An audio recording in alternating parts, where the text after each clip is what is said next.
This track was downloaded from FusionBD.com.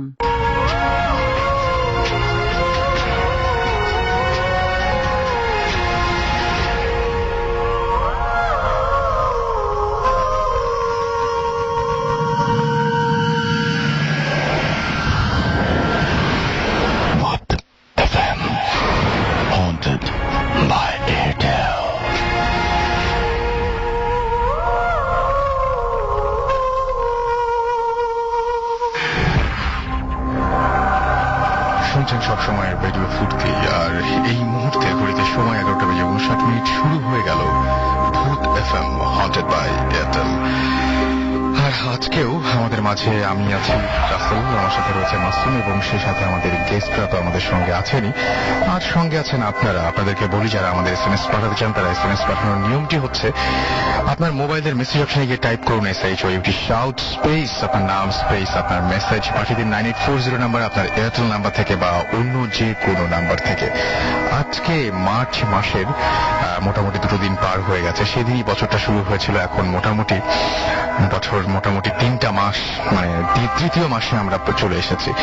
আর সেই সাথে জানিয়ে দিই যে কয়েকদিন ধরে ওয়েদারেও একটা চেঞ্জ এসছে। আমরা বেশ মোটামুটি শীতের একটা আবহাওয়া ছিল চারিদিকে, এখন সেই শীতের পরে একদিন তো দেখলাম যে এরকম বৃষ্টি, তারপরে কালকে সকালবেলায় দেখলাম যে বেশ একটু কুয়াশা। আজকে সকালবেলাটা ছিল আরেকটু অন্যরকম। সো আমার মনে হয় যে ধীরে ধীরে এই ঋতুর পরিবর্তনের সাথে সাথে অনেক কিছুই পরিবর্তন ঘটবে, কিন্তু ভূত আসন প্রতি শুক্রবারে 11:59 আপনাকে ভয় পাওয়াতে, আপনাকে আনন্দ দিতে ঠিক শুরু হয়ে যাবে। আজকের এই শো যদি কেউ মিস করে থাকেন, আজকের এই এপিসোডটি যদি কেউ মিস করে থাকেন আনফরচুনেটলি, তাহলে আপনি আবারও সেই এপিসোডটি শুনতে পারবেন। এই জন্য আপনাকে যেটা করতে হবে সেটা হচ্ছে এয়ারটেল এম রেডিওর সাহায্য নিতে হবে। আপনাকে ডায়াল করুন 4040, সিলেক্ট করুন channel 22 from any Airtel connection to listen the show once more. এবং আপনার যেটা করতে হবে সেটা হচ্ছে আপনি চ্যানেল 22 যখন সিলেক্ট করবেন তখন দেখবেন যে একে একে সমস্ত এপিসোডগুলো চলে আসছে। আপনার যে এপিসোডটা মিস করেছেন আপনি সেই এপিসোডটা শুনে ফেললেই হলো। And now listeners can get the Bhoot FM tune as their caller tunes, my tunes from Airtel. Bhoot FM tune code টা মনে রাখতে হবে, and tune code is 92125 এবং আপনি অ্যাক্টিভেট করতে পারেন এটি by sending SMS, এবং SMS সেন্ড করতে হলে যেটা করতে হবে মোবাইলের মেসেজ অপশনে গিয়ে টাইপ করতে হবে CT স্পেস দিয়ে 92125 এবং পাঠিয়ে দিতে হবে 3123 এই নাম্বারে। যাই হোক, এই ছিল ব্যাপার স্যাপার। এবং এখন আমরা যেটা বলবো সেটা হচ্ছে যে আমাদের কাছে প্রতিদিনই অসংখ্য গেস্ট আমাদের কাছে ইমেল করেন। কেউ জানান যে আসতে পারবেন, কেউ জানান যে আসতে পারবেন না। যারা আসতে পারবেন না তারা আমাদেরকে বলেন যে হ্যাঁ, তাদের পাঠানো ইমেলটা পড়ে ফেলতে। তো আমি তেমনই একটা ইমেল দিয়ে আজকের ঘটনা শুরু করতে চাই। আমাকে লিখছেন অরণ্য, আমার বাসা খুলনার কোনো একটি জায়গায়, এবং শুরুতেই রাসেল ভাই কেমন আছেন? জানি ভালো, কেননা আপনি সাধারণত ভালোর দলে, আপনি সর্বদা ভালোর দলে। আজ আমি যে এক্সপেরিয়েন্সটা শেয়ার করব তা আমার সাথে এবং আমাদের বাসার প্রতিটি ফ্যামিলি মেম্বারদের সাথে ঘটা। আমাদের বাসা খুলনার কোনো একটি প্লেসে। আমি তখন ক্লাস 8-এ পড়ি। 2008 সাল। আমাদের বাসার এক ভাড়াটিয়া মারা যায়। সবকিছুই ভালোভাবে হলো, কিন্তু দুর্ভাগ্যবশত কারণে তার জানাজা উল্টা পড়ানো হয়, মানে যেদিকে পা থাকবে সেদিকে মাথা রাখা হয়। পরে ব্যাপারটা বুঝতে পারলেও তার লাশটি ফুলে ওঠার জন্য আবার জানাজা পড়িয়ে কবর দেওয়া হয়, জানাজা না পড়িয়ে কবর দেওয়া হয়। মানে যে অবস্থায় ভুলভাবে হয়েছিল সেভাবেই মানে কবরটা দেওয়া হয়। তার কবরটি দেয়া হয় তার শ্বশুর বাড়ি খালিশপুর নামক জায়গার কোথাও। আর এখানেই কাহিনী শুরু। ওই দিন রাতেই তার হাজবেন্ড রাতে টয়লেটে যায় এবং সেই মুহূর্তে কারেন্ট চলে যায়। 10 থেকে 15 সেকেন্ডের ভেতর তার ওয়াইফের গলায় একজন বলে মনটা নাও। সে ভয়ে সেন্সলেস হয়ে যায়। এইভাবে চলে কিছুদিন, কিন্তু এতে ভয় একেবারে মানে আরো বেড়ে যায়। হুজুর বলে আপনারা লাশটা আবার গোসল করিয়ে জানাজা পড়ান। তখন কেবল 8 দিন সে মারা গেছে। দুপুরে লাশ ওঠানোর জন্য গেলে কবরের মাটি উঠানোর পর আমি আর সবাই যা দেখলাম তা আর কোনোদিন দেখতে চাই না। দেখলাম যে ওই মহিলার কবরে ওই মহিলা হেলান দিয়ে বসে আছে, আর কাফনের কাপড়ের অনেকখানি কাপড় তার মুখের ভেতরে। এই দেখে সবাই তো ভয় পেলে 3 হুজুর কবরে নেমে গেলেন এবং দোয়া দুরুদ পড়ে কাপড়টা টেনে বের করতে থাকলেন এবং এক সময় কাপড়টা বের হয়ে আসলে সে শুয়ে পড়ে। তাকে আবার গোসল করানো হয় আর জানাজা পড়ানো হয়, তারপর কবর দেয়া হয়। তার কিছুদিন পর তার হাজবেন্ড একটি বিয়ে করেন। কিছুদিন পর সে বাসায় এক রাতে একা ছিলেন। সকালে তাকে আর পাওয়া যায় না, বাসা থেকে পরে পাওয়া যায় 1 কিলোমিটার দূরে। তাকে জিজ্ঞাসা করলে তিনি বলেন যে রাতে তার ওয়াইফের মতো এক মহিলা তাকে ডেকে নিয়ে যায় এবং তাকে বিয়ে করার কথা বলে মানে যেহেতু বিয়ে করেছে সেই কারণে তাকে থাপ্পড় দেয় আর কি। সেই দাগটা স্পষ্ট দেখেছি আমরা। তার 2 দিন পর হাজবেন্ডও মারা যায়, কিন্তু এখনো তাকে আমাদের বাসার আশেপাশে কাঁদতে দেখা যায় আর কি। এই ছিল ঘটনা এবং এই ঘটনাটি পাঠিয়েছেন আমাদেরকে অরণ্য। থ্যাংক ইউ অরণ্য এরকম একটা ঘটনা আমাদেরকে পাঠানোর জন্য। আপনারা যদি ঘটনা পাঠাতে চান তাহলে আমাদের ইমেল অ্যাড্রেসটি লিখে নিন। আমাদের ইমেল অ্যাড্রেসটি হচ্ছে bhotfm@radiofurti.fm, which is bhotfm@radioforti.fm। আমি দেখতে পাচ্ছি বেশ কিছু SMS চলে এসছে। আমাকে আরিফ SMS করেছেন, এছাড়াও SMS করেছেন আমাকে জাকারিয়া, রাজু এবং আলম। তারা রাজনগর থেকে SMS করেছেন। আমাকে SMS করেছেন রাকিন, রাফি, তানজিম এবং রিয়ান। আমরা কাজিন, আমরা সবাই এক রুমে বসে ভূত FM শুনছি, ভালো লাগছে। এছাড়াও আমাকে রিমেল SMS করেছেন হালিম। SMS করেছেন আমাকে 9840 নামের কেউ একজন। অনন্ত জুরাইন থেকে আমাকে SMS করেছেন। হেলাল মুন্নি আমাকে SMS করেছেন। শিরোনামহীন আমাকে SMS করেছেন। আফ্রিদি আমাদেরকে SMS করেছেন। মোতালেব আমাদেরকে SMS করেছেন ফ্রম ফিউচার কমার্স কলেজ। আমাদেরকে আশিক খুলনা থেকে SMS করেছেন। আমাদেরকে রাইসা SMS করেছেন। আনোয়ার এবং আরফিন আমাদেরকে SMS করেছেন খুলনা থেকে এবং তারা বলছেন যে রাসেল ভাই Bhoot FM rocks. Thank you so much আমাদের সঙ্গে থাকার জন্য। অভি আমাদেরকে চট্টগ্রাম থেকে SMS করেছেন। রাসেল আমাদেরকে পাবনা থেকে SMS করেছেন। এছাড়াও আমাদেরকে প্রত্যয় আমাদেরকে SMS করেছেন যে পুরো ভয়েস স্টোরি এবং তিনি এটা দিয়ে একটা মুভি তৈরি করতে চান।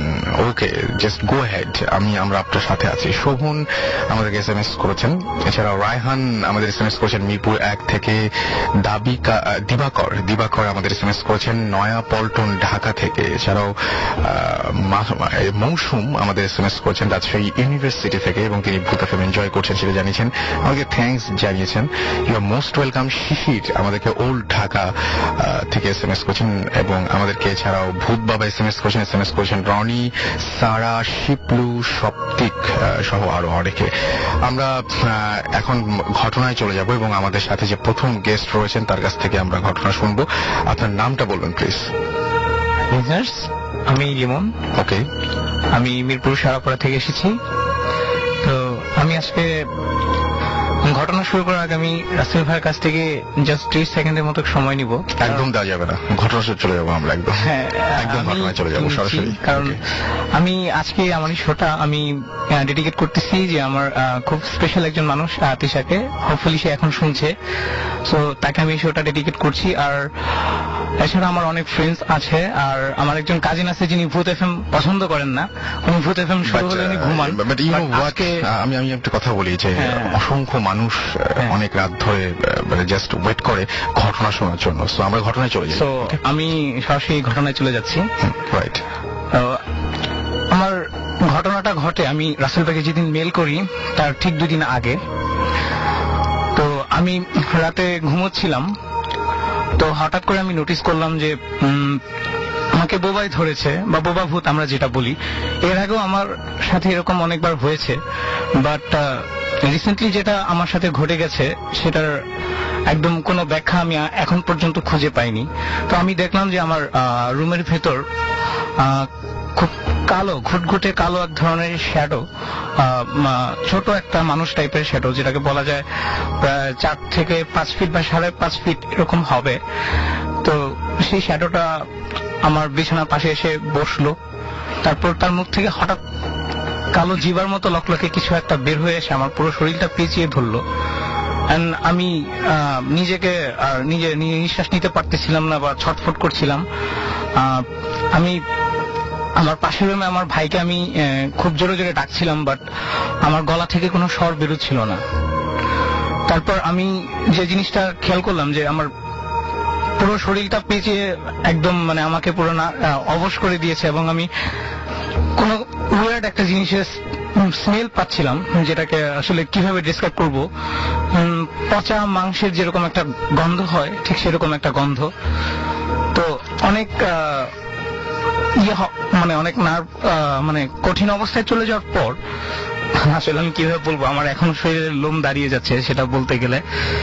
তো সেই অবস্থা থেকে আমি মুক্তি পাওয়ার জন্য অনেক সূরা টরা পড়ার চেষ্টা করি, বাট যতবার সূরা টরা পড়ার চেষ্টা করি সেটা আমার উপর আরো বেশি ফোর্স দেয়। এট লাস্ট আমি অনেক কষ্টে আয়াতুল কুরসি মনে আনার চেষ্টা করি, এবং যখন মনে আনি তখন পড়া শুরু করি। তারপর আস্তে আস্তে দেখলাম যে সেই শ্যাডোটার ভেতর থেকে যে জিহ্বাটা বের হয়ে আসছিল সেটা আস্তে আস্তে তার মুখের ভেতর ঢুকে গেল, এবং সেই কালো শ্যাডোটা আস্তে আস্তে আমার সামনে ক্লিয়ার হলো। মানে আমি জাস্ট দেখতে পেলাম মাত্র 3 সেকেন্ডের জন্য আমি আমার খুব প্রিয় একটা মানুষের ফেস দেখতে পেলাম, আমার খুব পরিচিত একটা মানুষের ফেস দেখতে পেলাম। তারপর সাথে সাথে সেটা মিলিয়ে গেল, এবং সেটা মিলিয়ে যাওয়ার পর আমি সাথে সাথে আমার ঘুম ভেঙে যায়, এবং আমি দেখি যে আমার পুরো শরীর ভেজা। অ্যান্ড আমি ওই মানে স্বপ্নে যে অবস্থায় মানে বোবা ধরায় অবস্থায় যে আমি গন্ধটা পেয়েছিলাম, পচা মাংসের গন্ধ, সেই গন্ধটা তখন আমার শরীর থেকে বেরোচ্ছে। দেন আমি ফ্রেশ তখন অলরেডি প্রায় ফজর আজানের সময় হয়ে গিয়েছে। আমি তখন নামাজ পড়ার জন্য প্রিপারেশন নিই। নামাজ পড়ে যখন হালকা ঘুমোতে যাই, বাট সকালে যখন ঘুম ভাঙে তখন আমার খুব ক্লোজ একজন পরিচিত ইমাম সাহেবের ফোনে ঘুম ভাঙে, যিনি আমাকে অনেক আদর করেন। তো তিনি আমাকে ফোন দিয়ে বলেন যে লিমন, তুমি একটু সেফ থাইকো, কারণ তোমার পেছনে তোমার খুব পরিচিত একজন মানুষ কুফরি করার চেষ্টা করছে, তুমি একটু সেফ থাইকো। বাট আমি এই জিনিসটার ঘটনা এখন পর্যন্ত আসলে আমি যে কি ব্যাখ্যা এটা আমি এখনো খুঁজে পেলাম না। এর আগেও আমাকে বোবা ভূতে অনেকবার ধরেছে, বাট এরকম ফিলিংস বা এরকম এক্সপিরিয়েন্স আমি কখনো হইনি। তো এই ছিল আমার ঘটনা। থ্যাংক ইউ আপনার ঘটনার জন্য। এবং আমি দেখতে পাচ্ছি এর মধ্যে আরো কিছু SMS চলে এসছে, এবং আমাকে SMS করেছেন নাহিদ ফ্রম খুলনা থেকে, এবং আমাদেরকে SMS করেছেন স্পার্কিং রাজু। এছাড়া আমাদের SMS করেছেন রাব্বি আগ্রাবাদ চট্টগ্রাম থেকে। এটা তার প্রথম SMS, এবং প্রথম SMSটা আমি পড়ে ফেলেছি, কি সৌভাগ্য আমার। নোমান আমাকে SMS করেছেন রাঙামাটি থেকে, আশিক গৌরীপুর ময়মনসিং থেকে, এবং আমাদেরকে SMS করেছেন ইমরান মিলন, সাব্বির, সুজন, এবং তারা 4 জন একসাথে খোলা মাঠে বসে আমাদের শুনছেন। আশিক, অনিক, বাবু, মিলি, মিম, তারপরে মিসকাত, এরা সবাই গ্যান্ডারিয়া থেকে আমাদের SMS করেছেন। মিল্টন আমাদেরকে নরসিংদী দাসপাড়া থেকে SMS করেছেন, আমাদেরকে রনক SMS করেছেন। এছাড়াও প্রবীর খুলনা থেকে SMS করেছেন আমাদেরকে মায়া। এছাড়াও রিফাত, সোনিয়া আমাদের SMS করেছেন মেহেরপুর থেকে মোহাম্মদ সোহেল, রাজু, ইমরান। এছাড়াও আমি দেখতে পাচ্ছি যে উষা মৌলিক আমাদের SMS করেছেন। অনন্ত জুরাইন থেকে আমাদের SMS করেছেন। জাকারিয়া, রাজু এবং আলম আমাদের SMS করেছেন। বিপ্র অ্যাপোলোরা আমাদেরকে SMS করেছেন। উজান পাবনা থেকে আমাদের SMS করেছেন। এছাড়া আমাদেরকে ফয়সাল SMS করেছেন। অমিত সরকার ময়মনসিং থেকে। রনি চট্টগ্রাম থেকে আমাদের SMS করেছেন। আমরা পরবর্তী গেস্টের কাছে যাব। আপনার ঘটনাটা একটু তার একটা ছোট্ট ব্রেক লাগবে, রাইট? আচ্ছা, এটা আমার দোষ নয়। একটা ছোট্ট ব্রেকের পরে ফিরে আসছি। সো স্টে টিউনড রেডিও ফুর্তি এন্ড ডোন্ট স্টপ দ্য ফুর্তি।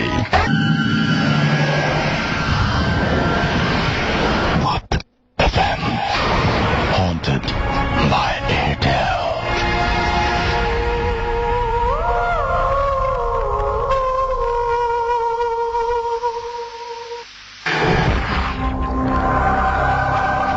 গেলাম আবারও ভূত FM haunted by Airtel নিয়ে। সাথে আছে রাসেল, আমার সাথে আছে মাসুদ, এবং আজকে গেস্টরা। আর আমরা বলছিলাম ব্রেকে যাওয়ার আগে যে আমরা আরেকজন গেস্টের কাছ থেকে ঘটনা শুনবো, সেই তিনি একদম প্রস্তুত। তো তার কাছে চলে যাচ্ছে। আপনার নামটা বলবেন? তাজ।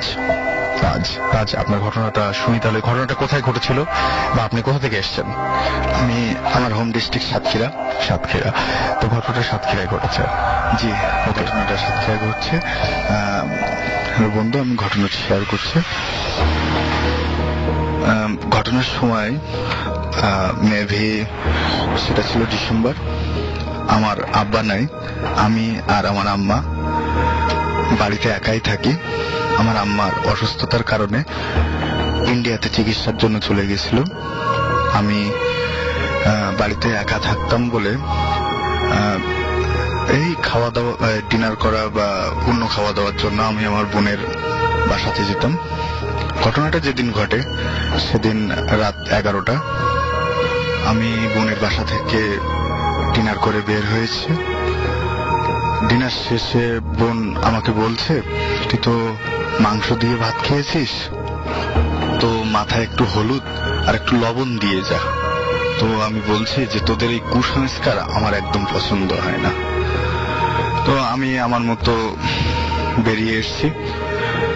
তারপরে বোন তখন বলছে যে তুই তো জানিস রিসেন্টলি একটা ঘটনা ঘটে গেছে, এখানে 2টা গাছ আছে, গাছে একটা মেয়ে গলায় দড়ি দিয়ে মারা গেছিল, 1 সপ্তাহ পূর্ণ হয়নি, তুই এক কাজ কর, এইগুলো করে যা। আমি তখন না শুনে আমি আমার মতো বেরিয়ে চলে আসছি ওখান থেকে। আমার সাইকেল ছিল, আমি সাইকেল চালিয়ে বোনের বাসা থেকে রাস্তা দিয়ে যখন আসতেছে, আমার ঘটনাটা যখন ঘটেছে তো কিছু আগে আমার সাইকেলটা হঠাৎ পাঞ্চার হয়ে যায়। তখন আমাকে বাধ্য হয়ে হেঁটে আসতে হচ্ছে। হেঁটে আসতে আসতে বেশ কিছু দূর দূরে যেখানে ঘটনাটা ঘটছিল ওইখানে একটা শব্দ হচ্ছে, যেন কে যেন খুঁড়ছে, তবে শাবল দিয়ে না, মনে হচ্ছে হাত দিয়ে কিছু একটা খুঁড়ে তোলার চেষ্টা করছে। তো আমার ভিতরে এই কৌতূহলগুলো খুব কাজ করে যে ওখানে কি, কারণ আমাদের ওখানে কবর থেকে লাশ তুলে বিক্রি করার একটা প্রচলন আছে। তো আমি দেখার জন্য খুব চেষ্টা করছি। আবার সেদিন ছিল পূর্ণিমার রাত, আমি দেখার জন্য খুব চেষ্টা করছি কিন্তু দেখতে পাচ্ছি না, একটু আবছা আবছা অন্ধকার আছে। অনেকক্ষণ ধরে আমি দাঁড়িয়ে আছি দেখবো বলে। তো কিছুক্ষণ পরে দেখলাম যে একটি টর্চ লাইট, মনে করলাম যে একটি টর্চ লাইট। তারপরে অনেকক্ষণ দাঁড়ানোর পরে দেখি যে টর্চ লাইটটা আমার কাছাকাছি চলে আসছে এবং আমার হাতে পায়ে টর্চ লাইট মেরেই দেখলাম যে আমার ভাই। তখন ভাই আমাকে বলছে, তুই এখানে কেন? আমি বলছি ওইখানে শব্দ হচ্ছে, তা আমি একটু দেখবো। তখন ভাই আমাকে বলছে, মারবো, চল বাসায় যা, ওখানে কিসের শব্দ হচ্ছে তোরা তো দেখার কি, তুই তো জানিস এখানে বেশ কিছুদিন আগে একটা মেয়ে আত্মহত্যা করছে, এখানে দাঁড়ায় আসিস কেন? তারপরে আমি ভাইকে খুব অনুরোধ করলাম। অনুরোধ করার পরে ভাই যখন বলল আচ্ছা ঠিক আছে দেখাচ্ছি বলে টর্চ লাইটটা যেই মারলো, আমি তখন সেখানে ছিলামই না, এমনই মনে হচ্ছে। দেখলাম কবর থেকে লাশ তুলে, আমি বুঝতেই পারতেছি না যে ওটা কুকুর না শিয়াল, বিভৎস একটা চেহারা, লাশ তুলে সে মেয়েটার পা চাবাই চাবাই খাচ্ছে এবং কাঁচা রক্ত বাহির হচ্ছে। তারপর ওই সিন দেখার পরে আমার ভাই আর আমরা দুজনের দিকে তাকাইছিলাম। অনেক কষ্ট করে ওখান থেকে আমি বাসায় চলে যাই এবং রাতে যেগুলো ডিনার করছিলাম আমি, সেগুলো পরবর্তীতে আমি বমি করে ফেলে দিছিলাম। তো এই ছিল আপনার ঘটনা। ওকে, অনেক ধন্যবাদ আপনাকে আপনার ঘটনার জন্য। আমি একটু SMS দেখে আসি। আমাকে MRI ফটোস, আচ্ছা, আমাদেরকে সিলেট থেকে SMS করেছেন। ম্যাড বয় আলামিন আমাদের SMS করেছেন, আমাদেরকে SMS করেছেন হাদি মনীষা, আমাদেরকে শাহানুর আলমগীর রাজশাহী থেকে, এবং আমাদেরকে কৌশিক আমাদেরকে SMS করেছেন দিগরাজ ডিগ্রি কলেজ মংলা বাগেরহাট থেকে। আমাদেরকে অস্থির বয় SMS করেছেন রনি চিটাগং থেকে। এছাড়া আমাদেরকে SMS করেছেন বিপ্লব হালদার এবং ফাল্গুনী হালদার বরিশাল থেকে, এবং তিনি বলছেন যে ভূত FM very dangerous, very dangerous gossip. আচ্ছা, তিনি বলতেছেন আজকে ঘটনাগুলো মনে হয় সম্ভবত আমাদের কাছে অনেক ভয়ঙ্কর লাগছে। তপু রাজশাহী থেকে SMS করেছেন। এছাড়া আমাদেরকে SMS করেছেন লিঙ্গন।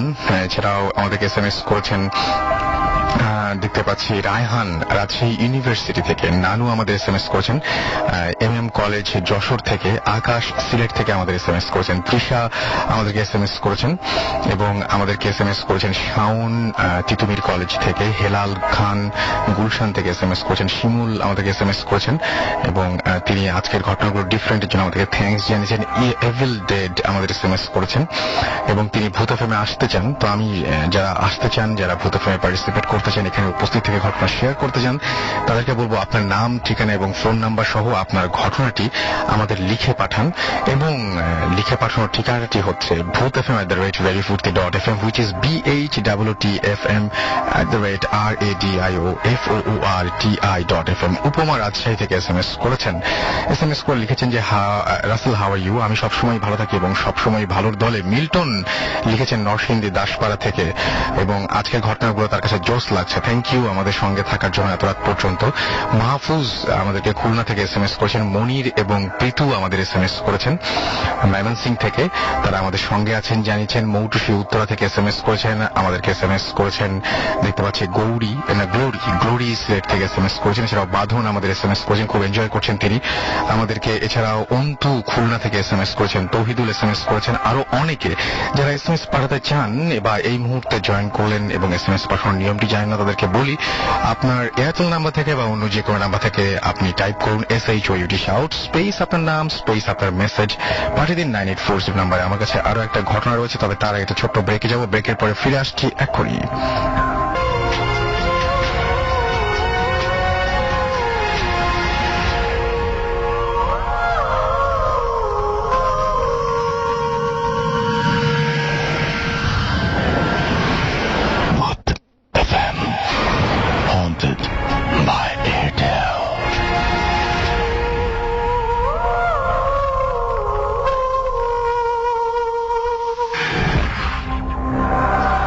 This track was downloaded from FusionBD.com. শুনছেন সবসময় রেডিও ফুর্তি, চলছে ভূত এফএম হন্টেড বাই এয়ারটেল। আমি রাসেল আছি সাথে, আমার সাথে আছে মাসুম এবং আজকের গেস্টরা। আরো একজনের ঘটনা পড়তে চাই যিনি এই মুহূর্তে স্টুডিওতে উপস্থিত হতে পারেননি, কিন্তু তার ঘটনাটি লিখে পাঠিয়েছেন আমাদেরকে। আমি আশা করি যে একটু ডিফারেন্ট লাগবে আপনাদের কাছে এই ঘটনাটি।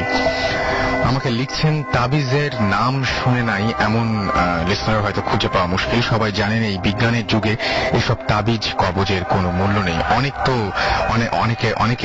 অনেকে তো বিশ্বাসই করেন না, বিশেষ করে যারা পরম ধার্মিক এবং নাস্তিক আমার এই কথাগুলোকে সোজা উড়িয়ে দেবেন, বলবেন যে তারপর ডট ডট। যাই হোক, কথা না বাড়িয়ে শুরু করি, কিন্তু কথা কোথা থেকে শুরু করব সেটাই বুঝতে পারছি না। ঠিক আছে, আমার দেখা প্রথম ঘটনা দিয়ে শুরু করি। আমি তখন ছাত্র, মাত্র ক্লাস 2তে পড়ি।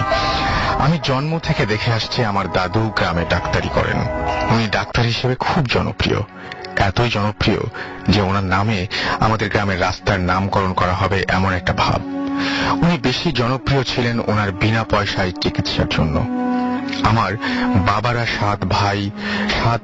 বাবারা 7 বোন 4 ভাইয়ের সংসার চলে না খেয়ে থেকেছেন নিজেরা, তবুও গরিবদের কাছ থেকে 1 টাকাও উনি নিতেন না।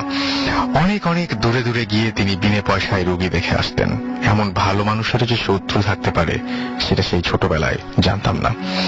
আমার দাদুর ছোট ভাইয়ের বউ আমার দাদি সম্পর্কে হন উনি, এবং উনি দাদুকে একদম দেখতে পারতেন না। অবশ্য সবসময় তা মনে মনে ওপরে উনি সবসময় ভালো ব্যবহার দেখাতেন। এই মেলটা সবচেয়ে বড় সমস্যা, যেখানে কমা নাই, দাড়ি কমার সমস্যা। যাই হোক, দাদুকে দিয়ে যখন রাস্তা নাম করার চিন্তা ভাবনা করছিলেন এলাকার লোকজন, তখন আমার সেই দাদি আমার দাদুকে তাবিজ করেন। আমরা ব্যাপারটা জানতাম না।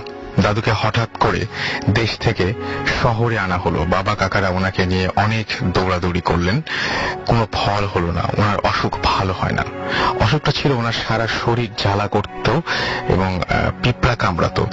আমরা পিঁপড়া তাড়াবার জন্য সারা ঘরে কর্পূর দিয়ে রাখতাম। ঘরে কোনো পিঁপড়া নাই, তবুও উনি সারাদিন চিৎকার করে যেতেন যে ওনাকে পিঁপড়া কামড়াচ্ছে। সে নিরুপায় হয়ে এক স্বনামধন্য ডাক্তার ওনাকে বিদেশে নিয়ে যেতে বললেন। বিদেশে নেবার ক্ষমতা তো বাবাদের ছিল না। ওনাকে নিয়ে যাওয়া হলো ইন্ডিয়া। সেখানে দিল্লি আর মাদ্রাজের অনেক ডাক্তার দেখানো হলো, কেউ ওনার রোগটাই ধরতে পারছিলেন না। এদিকে ওনার দেখাশোনা করতে করতে আর মাদ্রাজি খাবার খেয়ে আমার বাবা অসুস্থ হয়ে পড়লেন। শেষে ওনাকে দেশে নিয়ে আসা হয়। ওনার অবস্থা দিন দিন খারাপ হচ্ছিল, কোনোভাবেই কিছু করা যাচ্ছে না। এর মাঝে ওনার স্ট্রোকের মতো হয় আর ওনার বাম হাত অবশ হয়ে যায়, বিছানা থেকে উঠতেই পারতেন না। এমন সময় এক আত্মীয় তাকে এক ওঝার কথা শুনে বাবা কাকা সবাই না করে দেয়। মানে একটা ওঝার কথা বলেছেন তাদের একজন আত্মীয় এবং তাদের বাবা কাকা সবাই না করে দেন। কিন্তু আরো এক সপ্তাহ পর দাদুর অবস্থা অনেক খারাপ হয়ে যায় এবং শরীরে কোনো দাগ নাই, তবু দাদু চিৎকার করছেন। দেখে আর না পেরে বাবা সেই ওঝাকে ডাকেন। উনি আসলেন, খুব সাধারণ বেশভূষা। ওনাকে আমি কাছ থেকে দেখিনি, আমি লুকিয়েছিলাম ভয়ে। উনি দাদুকে দেখলেন। তারপর আমার মাকে বললেন বাথরুমের একটা বদনাতে পানি নিয়ে আসতে। মাও নিয়ে এলেন। উনি সবাইকে কি এক মন্ত্র পড়ে পানিতে ফু দিয়ে দেখালেন আর বললেন খুব খুব পরিচিত কেউ একজন। দাদুর চুল বেঁধে একটা পুতুল মন্ত্র পড়ে সেটার গায়ে অনেকগুলো সূচ ফুটিয়ে আমাদের পাশের আম গাছে ঝুলিয়ে দিয়েছে। গাছে বাতাসে সেই পুতুল দোলে আর আমার দাদু চিল্লান। এর মাঝে একটা কাক সেই পুতুলের একটা হাতে ঠোকর মেরেছে বলে দাদুর এক হাত প্রায় অচল হয়ে গেছে।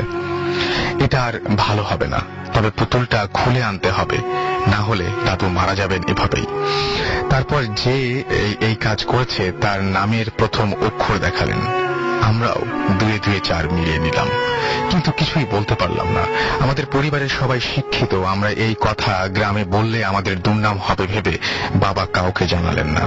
পরদিন সেই পুতুলটা খুলে নিয়ে এলেন আমাদের গ্রাম থেকে। তার পরের দিন দাদুর অবস্থা খুব খারাপ, ওনাকে অক্সিজেন দেয়া হয়েছে, সেন্স ছিল না। এমন অবস্থায় সেই ওঝা একটা একটা করে পুতুলের গা থেকে সূচ খুলছে। তারপর সেটা শরীরে পেঁচানো চুলটা খুলে সেটাকে ছিঁড়ে ফেলেছে সব আমাদের চোখের সামনে। যদিও আমি তখন অনেক ছোট, বাবা আমাকে দেখতে দিতে চাননি, কিন্তু আমি তো দেখবই, এই গো ধরে বসেছিলাম। পরে দেখেছিলাম, অনেক ভয় পেয়েছিলাম যখন সেই পুতুলের ভেতর থেকে রক্ত পড়তে দেখেছিলাম। পরদিন থেকে দাদু সুস্থ হয়ে ওঠেন। আমি দাদুকে 12 দিনের মাথায় আবার ডাক্তারি করতে যেতে দেখেছি। যদিও দাঙ্গার কারণে উনি গ্রামে যেতে পারেননি এবং ওনার নামে রাস্তা হওয়াটা দাঙ্গার কারণে প্রায় ঢাকা পড়ে যায় এবং ওনার এক হাত অবশ হয়ে গিয়েছিল, কিন্তু দাদুকে রোগী দেখা থেকে কেউ দমাতে পারেনি। এরপর কেটে গেছে অনেক দিন, দাদু মারা গেছেন, কিন্তু সেই স্মৃতি আমি ভুলিনি, কখনো ভুলবো না। এটাকে কি বলবেন আপনারা? তাবিজ নাকি অপবিজ্ঞান নাকি শয়তানি ক্ষমতা, জানি না কি। এটা দেখেও কিন্তু আমার বিশ্বাসে তাবিজ জিনিসটা গেঁথে যায়নি, গেঁথেছে অনেক অনেক পরে, সেটা আর এক কাহিনী। সব লিসনারদের প্রতি আমার একটা আবেদন, কেউ কালো জাদুর চর্চা করবেন না, এটা খুব খারাপ। আমার কাহিনী কারো বিশ্বাস করা লাগবে না, কিন্তু আমার আবেদনটা সবাই রাখবেন। আমি আবারও বলছি, আপনারা কেউ কালো জাদুর চর্চা করবেন না, এটা খুব খারাপ। তারপরে তিনি রেডিও ফুর্তি সবাইকে শুভেচ্ছা জানিয়েছেন। তিনি হচ্ছেন ঢাকা সিটি কলেজে পড়াশোনা করছেন, নাম মিনহাজুল ইসলাম, এবং তিনি একটা ব্যক্তিগত কারণে আজকে আমাদের এখানে উপস্থিত হতে পারেননি। তার ঘটনাটি আমরা পড়লাম। থ্যাংক ইউ মিনহাজ, এত সুন্দর একটা ঘটনা পাঠানোর জন্য আমাদেরকে। আমি দেখতে পাচ্ছি যে আমার কাছে এর মধ্যেও আবারও SMS চলে এসছে। আবির, রুবেল আমাদেরকে লক্ষ্মী বাজার থেকে SMS করেছেন, রিপন SMS করেছেন জগন্নাথ ইউনিভার্সিটি থেকে, দিদার আমাদের SMS করেছেন আমাদেরকে, এছাড়াও অজয়, রাজীব, উজ্জ্বল, এছাড়াও বিথি আমাদের SMS করেছেন, নাজু আমাদের SMS করেছেন বি হায়দার, এছাড়াও আমাদেরকে SMS করেছেন গোরস্থানের দারোয়ান, তুহিন আমাদেরকে SMS করেছেন কামরাঙ্গীর চর থেকে, জিসান আমাদেরকে দরগাপাড়া রাজশাহী থেকে SMS করেছেন, আমাদেরকে SMS করেছেন এছাড়াও এনামুল, এবং এছাড়া আমাদের উত্তরা থেকে আমাদেরকে মহান সিলভার SMS করেছেন, শাহিন আমাদেরকে SMS করেছেন, এছাড়াও আমাদেরকে SMS করেছেন দেখতে পাচ্ছি রায়হান রাজশাহী কলেজ থেকে, এবং আমাদেরকে SMS করেছেন Raju Akter Zakir from BCMC college Jessore থেকে, ডিজে প্রাম আমাদের SMS করেছেন, দিবা আমাদের SMS করেছেন ইতর ভূত, এছাড়াও মঈন আমাদের বাগেরহাট থেকে SMS করেছেন, এছাড়াও সাইদ, সবুজ, ফিরোজ তারা আমাদের SMS করেছেন, তারা সবাই একসাথে আমাদের প্রোগ্রামটি শুনছেন। খালেদ আমাদেরকে SMS করেছেন, এছাড়াও SMS করেছেন ইব্রাহিম আইডিয়াল ম্যাটস থেকে, এছাড়াও সৌরভ আমাদের SMS করেছেন ঢাকা সিটি কলেজ থেকে। যাই হোক, আমাদেরকে বিদেশি লিসনার রয়েছেন, অনেকেই রয়েছেন আসলে, ইনফ্যাক্ট তারা সবাই সবসময় আমাদের সাথে যোগাযোগ রাখছেন, বিভিন্ন সময় ইমেইলে তাদের ঘটনাগুলো আমাদেরকে পাঠাচ্ছেন, এবং অনেকেই ফাইল যে সমস্ত ঘটনাগুলো বড় হয় সেই সমস্ত ঘটনাগুলো আমরা সাজেস্ট করি যে আপনারা রেকর্ড করে সেই অডিও ফাইলটি আমাদের পাঠিয়ে দিন, সেরকমও অনেকে পাঠাচ্ছেন। এবং আমরা যেগুলো ঘটনা ভালো লাগছে আমাদের কাছে এবং যেগুলো ঘটনা নির্বাচিত সেই সমস্ত ঘটনা আপনাদের সামনে আমরা প্রেজেন্ট করছি। সো সেরকমই একটা ঘটনা আমাদেরকে পাঠিয়েছেন আমাদের একজন লিসনার। চলুন শুনি তার ঘটনাটি, এবং এটা কিন্তু রেকর্ডেড ভার্সন, তিনি এখানে উপস্থিত নেই কারণ দেশের বাইরে থেকে এখানে এসে উপস্থিত হওয়া সম্ভব নয়। আপনারা শুনুন।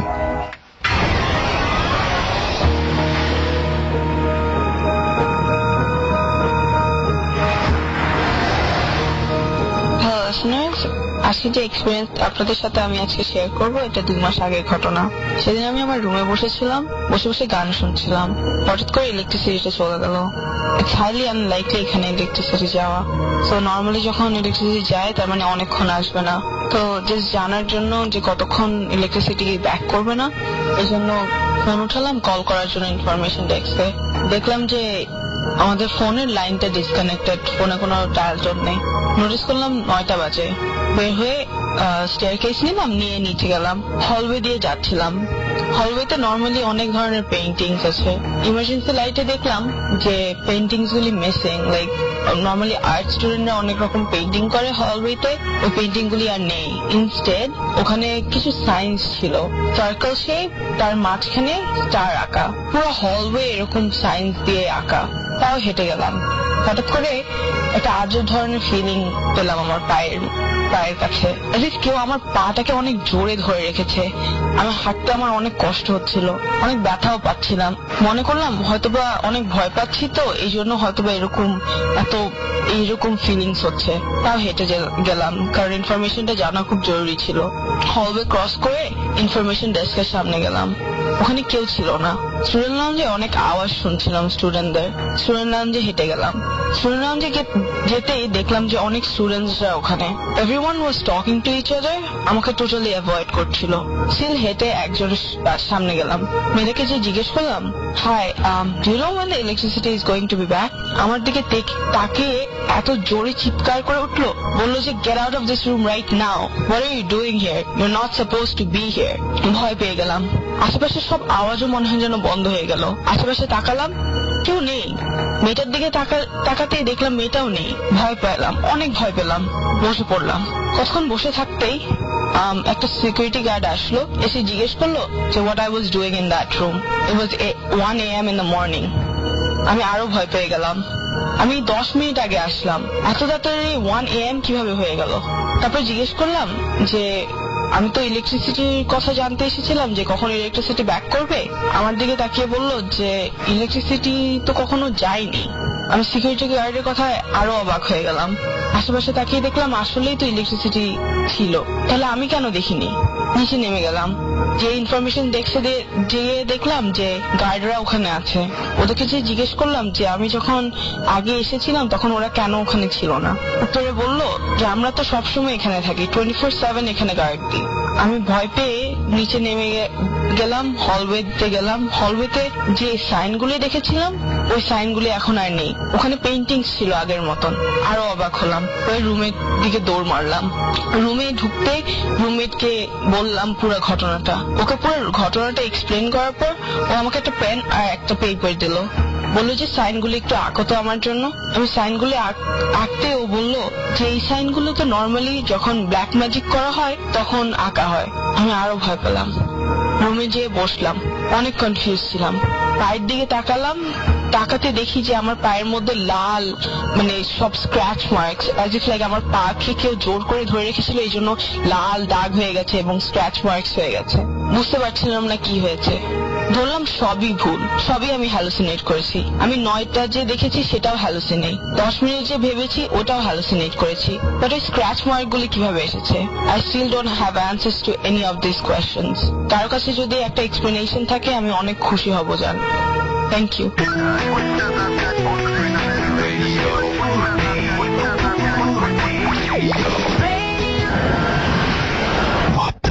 FM haunted by Airtel.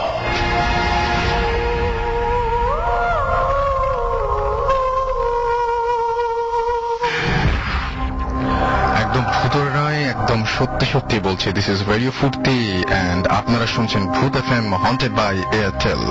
আমি রাসেল আছি সাথে এবং আমার সাথে আছে মাসুম। আমি আরো একবার বলে দিই, যারা এই মুহূর্তে জয়েন করলেন এবং এসএমএস করার নিয়মটি জানেন না, তাদেরকে এসএমএস করার নিয়মটি বলে দেই। মোবাইল মেসেজ অপশনে গিয়ে টাইপ করুন SHOUT শাউট স্পেস আপনার নাম স্পেস আপনার মেসেজ, পাঠিয়ে দিন 9840 নাম্বার, আপনার এয়ারটেল নাম্বার থেকে বা অন্য যে কোনো নাম্বার থেকে।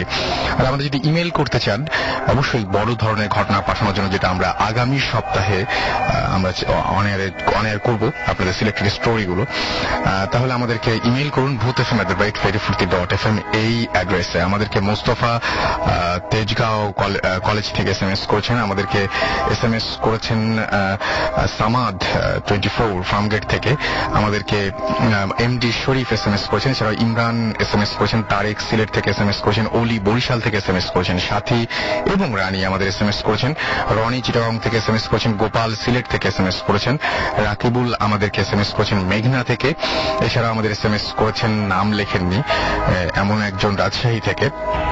যাই হোক, আমরা আচ্ছা SI ভূত সম্ভবত তার নাম হবে। যাই হোক, আমরা আবারও ঘটনায় চলে যাব এবং আমাদের সঙ্গে এই মুহূর্তে আছেন একটা কাপল, তারা হাজবেন্ড ওয়াইফ আমাদের সাথে উপস্থিত আছেন। আপনাদের প্রথমে আমি একটু পরিচয়টা জেনে নিই। আমি আরেকবার বলতে হবে আপনার নামটা।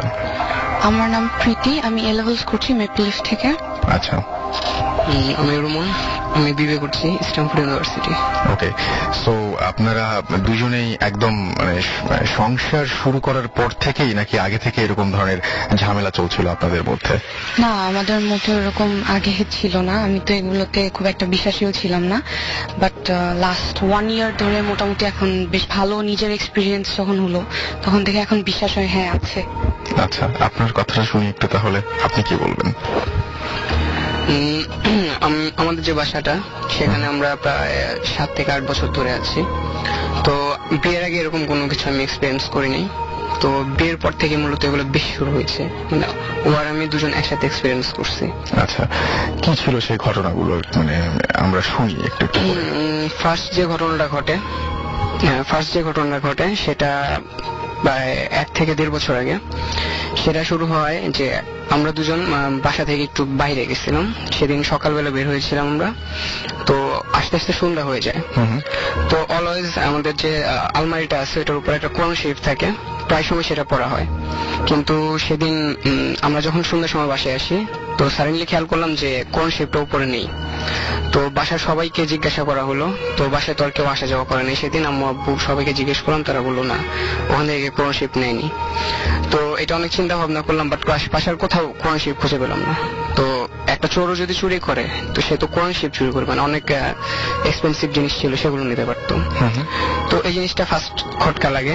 এরপর থেকে শুরু হয় রাত 1টা 2টা 1:30, হঠাৎ করে দেখা যায় জানালার বাইরে থেকে গরম একটা হাওয়া আসতেছে আর তার সাথে খুব বিচ্ছিরি একটা স্মেল, খুবই বিচ্ছিরি। স্মেলটা কিরকম আপনারা একটু এক্সপ্লেইন করেন আমাকে, যে কেমন ধরনের এক্সপ্লেইন কি হবে, মানে এরকম স্মেল, মানে আশেপাশে কোনো ড্রেন বা এরকম কোনো কিছু আছে? সেটা যদি হয়তো আশেপাশে কোনো ড্রেনও নাই, আর যদি ইন কেস এরকমও হয় যে কোনো দূরের কোনো ড্রেন থেকে সেই স্মেলটা আসতেছে, সেটাও পসিবল না। কারণ এটা আসতেছে একটা গরম হাওয়া আসে ফার্স্টে, খুবই গরম, আর খুব অদ্ভুত একটা ফিলিংস হয়, আর সাথে সাথে স্মেলটা একসাথে আসে। তো আর ওখানে আপনারা দুজনে এক্সপেরিয়েন্স করছেন না, আপনি একা এক্সপেরিয়েন্স করছেন? না, এটা আমরা দুজনে একসাথে। আপনি তাহলে একটু শুনি আপনার কাছ থেকে কি ঘটনাটা। জি, এটা হচ্ছে ও প্রায়শই আমাকে বলতো এটা নিয়ে। তো তখন আমার এগুলোর প্রতি খুব সিরিয়াসলি আমি এগুলো বিশ্বাসই করতাম না। আমি যখন বলতো তখন বলতাম ধরো ও তো এমনিতেই নর্মালি বেশি ভয় পায়, তো আমি সবসময় বলতাম ইগনোর করে যাও। তো সাডেনলি একদিন রাতে আমি পড়ছি বসে টেবিলের ঠিক অপোজিটই জানলাটা, তখন একদম হঠাৎ করেই সেম ও যে মানে ইয়াটা দেয় না আমাকে অলওয়েজ, যে এক্সপ্লেনেশনটা যে গরম হাওয়া আসছে দেখছো, তো এটা আমি একদম সেদিন পুরোপুরি আমি নিজের সাথে হয়তো এ কারণে মানে বুঝতে পারি। তখন আমি বলি দেখো আজকে সেম আমি জিনিসটা নিজে বুঝতে পারলাম। তখন ও বলছে তুমি আমাকে কখনো বিশ্বাস করো না, তো আল্লাহ তো বিশ্বাস করো, দোয়া কালাম তো বিশ্বাস করো। তখন ও আয়াতুল কুরসি পড়লো, পড়ার পর ও কিছুক্ষণ পড়ার পর মানে ফুটু দিল, আমাকে দিল, যেহেতু আমার গায়ে জিনিসটা বিয়া হয়েছে। দেওয়ার পর আমি সাডেনলি একদম লক্ষ্য করলাম জিনিসটা মানে হঠাৎ করে আসলে, মানে যেভাবে হঠাৎ করে আসছিল হঠাৎ করে গায়েব হয়ে গেল। ওকে, আর কিছু আপনাদের সাথে ঘটে এরকম কোন ঘটনা? মানে আপনারা বলছেন যে ইমেল যেটা করেছিলেন আপনারা সেখানে লিখেছেন যে অনেক ধরনের এরকম ঘটনা ঘটে। হ্যাঁ, অনেক ধরনের। তারপর থেকে স্পেশালি যে কোরআন শরীফটা যখন মিসিং হয় আমার বাসা থেকে, তখন থেকেই মোটামুটি অনেক কিছু স্টার্ট হয়ে যায়। যেমন আমার মানে যে আমার ননদ আছে, ও তো ক্লাস 7-এ পড়ে, ও প্রায়শই আমাকে বলে যে এরকম ভাবি রুমের লাইট হয়ে যায়, অফ হয়ে যায়, আবার অন হয়ে যায় নিজে নিজে রাতের বেলা। তারপরে দিনের বেলা, যেটা স্পেশালি আমার শাশুড়ি খুব বেশি এক্সপিরিয়েন্স করেন ডেইলি প্রায়, যে হঠাৎ দরজা খোলা এবং বন্ধ করা খুবই ক্লিয়ার শব্দ, মানে যেটা ভুল হওয়ার মানে ইয়াটা খুব কম। সবাই খুব কনফিডেন্স নিয়ে বলে যে হ্যাঁ এটা আমরা শুনেছি, বাট যাওয়ার পর দেখা যায় যে ওখানে কেউ নেই। আর এগুলো ঘটে লাস্ট ইয়ার জানুয়ারি থেকে, আমরা এগুলি তখন খেয়াল করি। তারপরে মানে মিসিং হওয়ার পর, কোরআন শরীফটা মিসিং হওয়ার পর, তারপরে মার্চের দিকে আমার আম্মু আসে বাংলাদেশে, তখন আম্মুর সাথে আমি এগুলো শেয়ার করি যে আম্মু এরকম হয়েছে। তখন কথায় কথা আম্মু বলার পর বলে, আমার নানু বাড়ি হচ্ছে এক্স্যাক্ট আমার শ্বশুর বাড়ির অপোজিট বিল্ডিং, সো আমার নানু ওখানে প্রায় যুদ্ধের পর থেকেই ওখানে অবস্থান করেন। সো আমার আম্মু মামা সব ওখানেই জন্ম নিয়েছেন এবং ওখানেই তো আম্মু বলে যে তোমরা যে বিল্ডিংটায় থাকো ওই বিল্ডিংটা এক্স্যাক্টলি রুবেল পাবেলের মামা নামের মানে আম্মুরা চিন্ত, এরকম ফ্রেন্ডস ছিল আর কি, ওনাদের বিল্ডিং ছিল। তো আম্মু তো পরবর্তীতে দেশের বাইরে চলে যায়। তারপরে আমিও ছোটবেলায় ওই দোতলা বিল্ডিংটা দেখতাম। সো ওই বিল্ডিংটায় আপনার ওনার মা মারা গিয়েছিলেন, মানে মামাদের মা এবং বাবা মারা গিয়েছেন। অস্বাভাবিক মানে একটা অস্বাভাবিক মৃত্যু হয় ওনাদের। এটা নানুর কাছ থেকে পরে আমি ডিটেলসটা নানুর কাছ থেকে শুনি যে ওনাদের অ্যাকচুয়ালি নানি যে ছিলেন উনি খুব ভয় পেয়ে মারা গিয়েছিলেন, চিৎকার করে ভয় পেয়ে মারা গিয়েছিলেন। তারপরেই ওনার ওই জমিটা ত্যাগ করে চলে যান। চলে যাওয়ার পর বিল্ডার্সরা ওখানে বাড়ি করে, এক্স্যাক্টলি ওই প্লেসটা এখন আমাদের ফ্ল্যাটটা। আচ্ছা, তো মানে এটাও একটা কারণ, তার মানে যে এই সমস্ত জিনিস ঘটছে এটা আপনার মার মত যে এরকম একটা কারণ? না, উনি কারণ বলেনি, বাট বলেছে যে এই জিনিসটা অ্যাকচুয়ালি অনেক আগে থেকে হন্টেড। আচ্ছা, তারপরে আরো আছে কাহিনী যে কনস্ট্রাকশনের সময় যারা লেবাররা কমপ্লেন করেছে যে অযথাই লাইট বার্স্ট হয়ে যেত, যে বাল্ব লাইট বার্স্ট হয়ে যেত। দেন থাই গ্লাস থেকে সিলিং যেগুলো আছে ওগুলো অযথাই উইদাউট এনি রিজন সিলিং খুলে খুলে পড়ে যেত। মানে ওরা ওই সমস্যাগুলো ফেস করছে? হ্যাঁ, ওনারা এগুলি বলেছে। তো এটা নিয়ে এটা এখন আমরা ধারণা করে নিচ্ছি। এরকম কোন দিনের কথা মনে পড়ে যেদিন মানে প্রচন্ড ভয় পেয়েছিলেন যে এরকম ঘটনা দেখতে চাই না, বা এরকম কোন দিনের কথা মনে পড়ে যে দুজনেই এক্সপিরিয়েন্স করেছেন একসাথে, খুবই ভয়াবহ কোনো ঘটনা ছিল, কোনো ভয়াবহ দিন অথবা রাত? দুজন একসাথে এক্সপিরিয়েন্স করেছি, আলাদাভাবে করলে সমস্যা নাই, বা শেয়ার করেছেন হয়তো নিশ্চয়ই পরে। This track was downloaded from FusionBD.com. হ্যাঁ, এরকম হয়েছে। আমি দেখতাম, আমি একটা কিছু আকৃতির মতো প্রায় 6 মাস যাবত দেখেছি। তারপর আমি তাবিজ যেটা, সেটা আমি মানে আমার উপায় ছিল না, প্রায়শই এটা দেখতাম। তো জিনিসটা বেশ ডিস্টার্বিং ছিল বলে তাবিজের হেল্প নিয়েছি। হুজুর আল্লাহ কালাম তো সবাই বিশ্বাস করেন অবশ্যই, তো সেটার হেল্প নেওয়ার পর আমার প্রবলেমটা সলভ, বাট এটা আমাকে মেন্টালি অনেক ডিপ্রেস। দেখতেন আমাকে একটু বলেন? এটা মানে কিছু একটা শ্যাডো দেখতাম, শ্যাডো হতে পারে, আমি মানে যখন দেখতাম তখন ঘুরে চলে যেতাম। আমি নিজেকেও বর্ণনা দিতে পারি না যে এটা অ্যাকচুয়ালি দেখতে কেমন। এটা হাইটটা অনেক বড়। প্রথম যেদিন দেখেছিলেন কিভাবে দেখেছিলেন? প্রথম দিন আমি কি করছিলেন, কিভাবে দেখছিলেন? হ্যাঁ, ঘুমাচ্ছিলাম, ঘুম থেকে হঠাৎ মানে জেগে গেছি। এটা আমি স্পষ্ট ফেলা আছে যে আমি ঘুম থেকে উঠেছি, উঠে মানে চোখটা খোলা, আমার ভোর হয়েছে এটা বুঝতে পারছি। ড্রয়িং রুমের আমার রুম থেকে বের হতেই হাতের ডান পাশে একটা টব আছে, প্লাস্টিকের পাতা অনেক বড়, ওটার পিছন থেকে কি আমাকে উকি দিয়ে দেখছে এটাও বুঝতে পারছি। বাট আমাকে আমি উঠার মতো ক্ষমতা বা রুমনকেও ডাকার মতো ক্ষমতা যে দেখো কে এটা, ওকে বলার মতো ক্ষমতা আমার হচ্ছিল না। প্রায় 5 থেকে 10 মিনিট পর আমি নিজেকে ফিরে পাই। তারপরে আমি জিনিসটা আর দেখতে পাই না, তবে যা যা দেখেছিলাম যে ড্রয়িং রুমটা অন্ধকার, তার থেকে আরেকটা একটু কাহিনী ছিল যে আমার রুম অলওয়েজ রাতে আমি লক করে ঘুমাই। তো সেদিন আমি অটোমেটিক দরজাটা খোলা ছিল এবং ফাঁক দিয়ে দেখতে পাচ্ছিলাম। পরে আমি ওকে জিজ্ঞেস করি তুমি কি রাতে খুলেছিলে বা করেছিলে?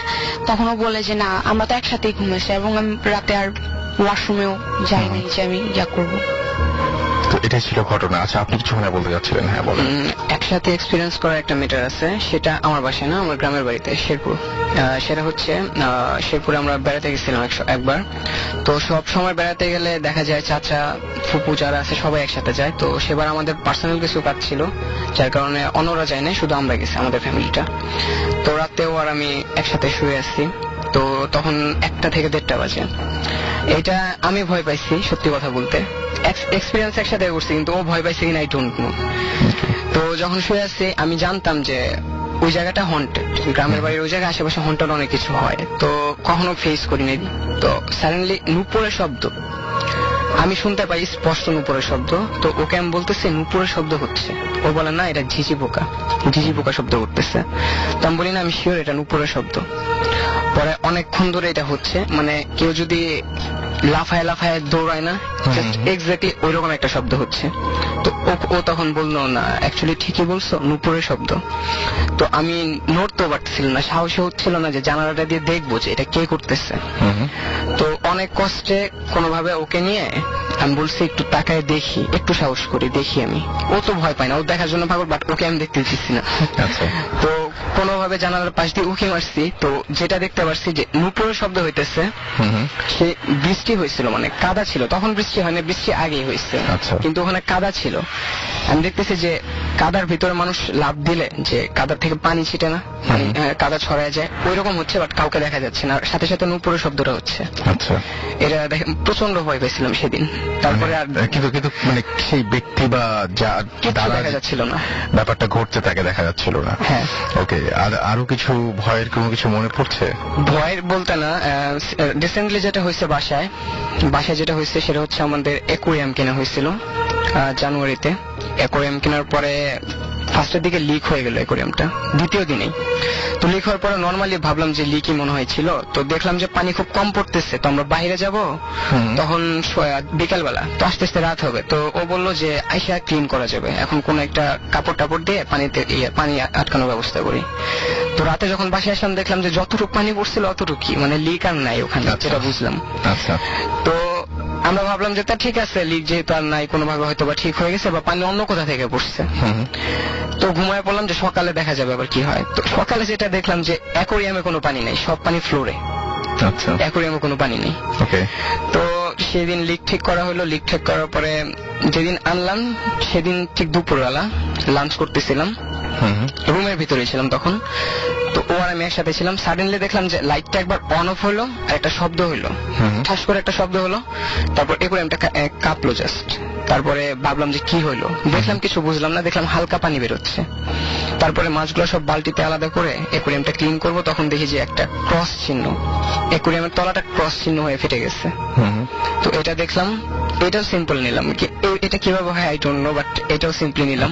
তারপর নিউ অ্যাকোয়ারিয়াম আনার পরে সেটাও ভালোই চলতেছিল, ঠিকই ছিল সবকিছু। এরপরে লিক টিক কিছু হয় নাই, কিন্তু ওই যে বালতিতে মাছ ছিল, তখন ওই যে অ্যাকোয়ারিয়াম পাথর থাকে না মাছের, ওই পাথর কেউ যদি ছুঁড়ে মারে বালতিতে যেরকম শব্দ হবে, প্রতিনিয়ত রাতে সেই শব্দটা হয়, প্রতিনিয়ত। আর সবচেয়ে মজার ব্যাপার হচ্ছে যে আমাদের অনেকগুলো মাছ ছিল, প্রায় 27-28টা। প্রতিদিন মানে 2 দিন 3 দিন পর পর একটা করে মাছ মিসিং হতো। বিড়াল টিড়াল এরকম না, বিড়াল টেরাল কোনো কিছু বাসাতে ঢোকার কোনো চান্স নেই। তারপরে মানে অ্যাকোয়ারিয়াম থেকে বিড়াল মাছ বের করা খুব মুশকিল। আর সবচেয়ে বড় কথা হচ্ছে অ্যাকোয়ারিয়ামটা হুড দেওয়া ছিল। আর সবচেয়ে ভয়ানক ব্যাপার হচ্ছে একদিন সন্ধ্যার সময় এসে দেখি একটা মাছ যেটা মিসিং হয়েছিল সেটা আমরা পাইছি। সেটা ছিল আমাদের অ্যাকোয়ারিয়াম থেকে জানালাটা অনেকখানি দূরে, একটা মাছের পক্ষে জাম্প করা সম্ভব না। আর অ্যাকোয়ারিয়ামে হুড লাগানো ছিল, বাট সন্ধ্যার সময় এসে দেখলাম যে অ্যাকোয়ারিয়ামটা হুড লাগানোই, কিন্তু জানালার সামনে যখন গেছি আমি এমনিতে দেখি ওখানে টবের উপর, আমার ফুলের টব আছে জানালার বাইরে ড্রিল করা, ওখানে একটা মাছ পড়ে আছে যেটা অ্যাকোয়ারিয়ামের ভিতরে ছিল, আর সেটা মরা। আচ্ছা, মাছ অ্যাকোয়ারিয়াম থেকে বের হয়ে যাওয়া খুব মুশকিল আসলে, মানে এটা তো ডিপ সি না, আর এখানে ফ্লাইং ফিশ এরকম জাতীয় কোনো কিছু নেই। আচ্ছা, থ্যাংক ইউ সো মাচ আপনাদেরকে এরকম ঘটনা শেয়ার করার জন্য। আমাদেরকে সোহান মেহেরপুর থেকে SMS করেছেন, রিয়াদ আমাদের শান্তিনগর থেকে SMS করেছেন, এছাড়া আমাদেরকে SMS করেছেন দেখতে পাচ্ছি ব্লাইন্ড এভিল, ভৌতিস্ট, আড্ডার আচ্ছা 3 উইনারের নাম কবে জানতে পারবো, খুব দ্রুত জানতে পারবেন আশা করছি সেরকম। এছাড়া আমাদেরকে দেখতে পাচ্ছি যে সাদ্দাম SMS করেছেন, এছাড়াও আমাদের শিমুল SMS করেছেন, শুভ ঢাকা টিকাতুলি থেকে। এছাড়াও আমাদেরকে SMS করেছেন অরজিৎ, আচ্ছা অরজিৎ। এছাড়াও আমাদের SMS করেছেন রকি সাভার থেকে, আমাদেরকে 7 স্টার ভূত SMS করেছেন। সঞ্জীব আমাদের SMS করেছেন জগন্নাথ বিশ্ববিদ্যালয় থেকে, এবং তিনি বলছেন যে আজকের ঘটনাগুলো তার খুব ভয়ের লাগছে। ওমর হুসাইন রাব্বি গুলশান ঢাকা থেকে SMS করেছেন, এবং তার প্রথম SMS কি সৌভাগ্য আমার, আমি পড়ে ফেলেছি। জারিফ আমাদের SMS করেছেন, এবং তিনি বলছেন SMS পড়েন না কেন, পড়ছি তো ভাই। জাহিদ পপি আমাদের SMS করেছেন ঢাকা থেকে, তারা বলছেন যে আমরা ভূত FM শুনছি, ভয় ভয় লাগছে, ভালো লাগছে। থ্যাংক ইউ সো মাচ এত রাত পর্যন্ত আমাদের সঙ্গে থাকার জন্য। মেহেদি লিখেছেন বনানী থেকে, আমরা ইন্টারনেটে ব্রাউজিং চলছে এবং সে সাথে ভূত FM ও চলছে। থ্যাংক ইউ আমাদের সাথে থাকার জন্য। আয়েশা সিদ্দিকা আমাদের SMS করেছেন ফ্রম চাঁপাইনবাবগঞ্জ, এবং তিনি তার শরীফ ভাইয়া ভূত FM শুনছেন। থ্যাংক ইউ আমাদের সঙ্গে থাকার জন্য। টাইটাস আমাদের SMS করেছেন, এবং তিনি বলছেন আমি খুব একটা ভয় পাচ্ছি। আচ্ছা টাইটাস একটা মুভি না, রাইট? একটা মুভি আছে টাইটাস নামে, রিসেন্টলি এসছে সম্ভবত, আমি যদি ভুল না করে থাকি। আচ্ছা, এছাড়াও আমাদেরকে SMS করেছেন ঐশী, এবং তিনি বলছেন যে আজকের ঘটনাগুলো দারুণ, শুনে খুব মজা পাচ্ছি। ওকে, আমারও খুব ভালো লাগলো শুনে। আর এছাড়াও আরো অনেকে SMS করেছেন, যারা এই মুহূর্তে জয়েন করলেন এবং SMS করার নিয়মটি জানেন না, তাদেরকে বলি মোবাইলের মেসেজ অপশনে গিয়ে টাইপ করুন SHOUT শাউট স্পেস আপনার নাম স্পেস আপনার মেসেজ, পাঠিয়ে দিন 9840 নাম্বারে, আপনার এয়ারটেল নাম্বার থেকে বা অন্য যে কোনো নাম্বার থেকে। ছোট্ট একটা বিরতির পরে ফিরে আসবো আবারও। স্টে টিউনড টু রেডিও ফুর্তি অ্যান্ড ডোন্ট স্টপ দ্য ফুর্তি।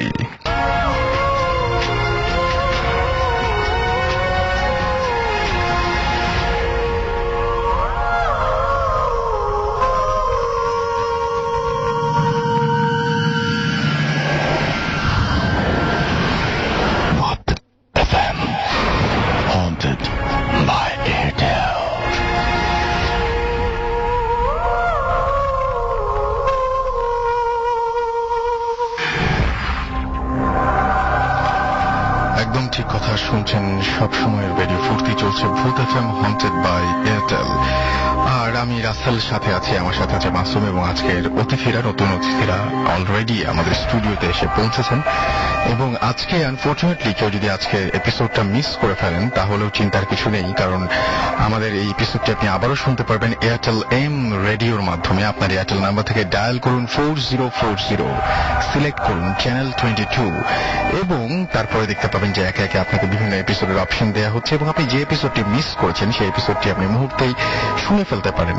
এছাড়াও এখন যারা শুনছেন সমস্ত লিসনাররা ভূত FM এর যে টিউনটা রয়েছে সেই টিউনকে আপনি কলার টিউন বা মাই টিউনস হিসেবে সেট করতে পারবেন। এই জন্য আপনাকে যেটা করতে হবে, ভূত FM এর কলার টিউন বা মাই টিউন করতে ভূত FM টিউন কোডটা আপনার মনে রাখতে হবে। এই টিউন কোড ইজ 92125, অ্যান্ড আপনি এটা অ্যাক্টিভেট করতে পারেন বাই সেন্ডিং SMS, এবং এটা আপনার জন্য যেটা করতে হবে, আপনার মোবাইলের মেসেজ অপশনে গিয়ে টাইপ করতে হবে CT স্পেস 92125, এবং সেন্ড করতে হবে এটা 3123 নাম্বারে।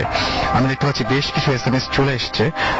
SMS করেছেন আমাদেরকে লিমা শান্তিনগর থেকে, এছাড়া আমাদের SMS করেছেন ফাহাদ, আমাদেরকে SMS করেছেন ফাহাদ, এবং এছাড়াও SMS করেছেন আমাদেরকে সাদমান, এবং তিনি বলছেন যে ভূত FM আজকে তার খুব বেশি ইন্টারেস্টিং লাগছে, এবং আজকে SMS না পড়লে আর আমি SMS করবো এই পর্যন্ত এসছে, নাটা আসে না, তার মানে করবেন। আচ্ছা, মিষ্টি আমাদের SMS করেছেন চট্টগ্রাম থেকে, আজ ভয় পাচ্ছি না। ওকে, আর্টসেল আমাদের SMS করেছেন, আর্টসেল ঘোস্ট আমাদের SMS করেছেন। এছাড়া আমাদেরকে SMS করেছেন দেখতে পাচ্ছি রাব্বি, তারা 5 জন, আলিম, সাইদ, রনক, রাইসুল একসাথে বসে ভূত FM শুনছেন। মিল্টন আমাদের SMS করেছেন। এছাড়া আমাদেরকে সোহাগ SMS করেছেন মিতু, স্মল শহীদ আমাদের SMS করেছেন। এছাড়াও আমাদেরকে SMS করেছেন নূপুর, মেঘনা, এছাড়াও মিম খুলনা থেকে SMS করেছেন। প্রিন্সেস ভূত আমাদের SMS করেছেন। প্রথম SMS চট্টগ্রাম থেকে পাঠিয়েছেন, আমরা পড়ে ফেলেছি। আমাদেরকে আবির SMS করেছেন মালিবাগ থেকে, তিনি লিখেছেন আই লাভ ভূত FM, এবং আমরাও আপনাকে সেজন্য থ্যাঙ্কস জানাই যে এত রাত পর্যন্ত আপনি আমাদের সঙ্গে রয়েছেন। আনলাকি ভূত আমাদের SMS করেছেন। এছাড়াও আমাদের SMS SMS করেছেন রাকিব এবং নাইম, তারা বঙ্গবাজার থেকে আমাদের SMS করেছেন। আজকের ঘটনাগুলো তাদেরকে তাদের অনেক বেশি ভালো লাগছে। জানতে চেয়েছেন আমি কেমন আছি, আমি সবসময় ভালো থাকি, সবসময় ভালোর দলে আমাদেরকে SMS করেছেন। এছাড়াও শাফি নয়নগঞ্জ থেকে। এছাড়াও আমি যারা SMS পাঠাতে যাচ্ছেন কিন্তু নিয়মটি জানি না তাদেরকে বলবো যে মোবাইলের মেসেজ অপশনে গিয়ে টাইপ করুন ASHOUT শাউট স্পেস আপনার নাম স্পেস আপনার মেসেজ পাঠিয়ে দিন 9840 নাম্বারে, এয়ারটেল নাম্বার থেকে বা অন্য যে কোনো নাম্বার থেকে। ফেরদৌস সুমনের SMS আমরা দেখতে পাচ্ছি, তারা আমাদের থেকে SMS করেছেন। রাসেল এবং মাসুম ভাই টেক মাই সালাম, ওয়ালাইকুম সালাম। আবির আমাদেরকে SMS করেছেন ময়মনসিংহ থেকে। রায়হান আমাদের SMS করেছেন ঢাকা কমার্স কলেজ থেকে। আজকের ঘটনাগুলো তার কাছে জোস লাগছে। আচ্ছা, আমরা নেক্সট অতিথির কাছে চলে যাই যিনি আমাদের সাথে এই মুহূর্তে উপস্থিত আছেন। আপনার নামটা বলবেন প্লিজ। আমি হচ্ছে অন্তর, আমি ঢাকা সিটি কলেজে পড়ি। ওকে, সো আপনার ঘটনায় চলে যাই। ঘটনাটা হচ্ছে প্রায় 30 থেকে 40 বছর আগের।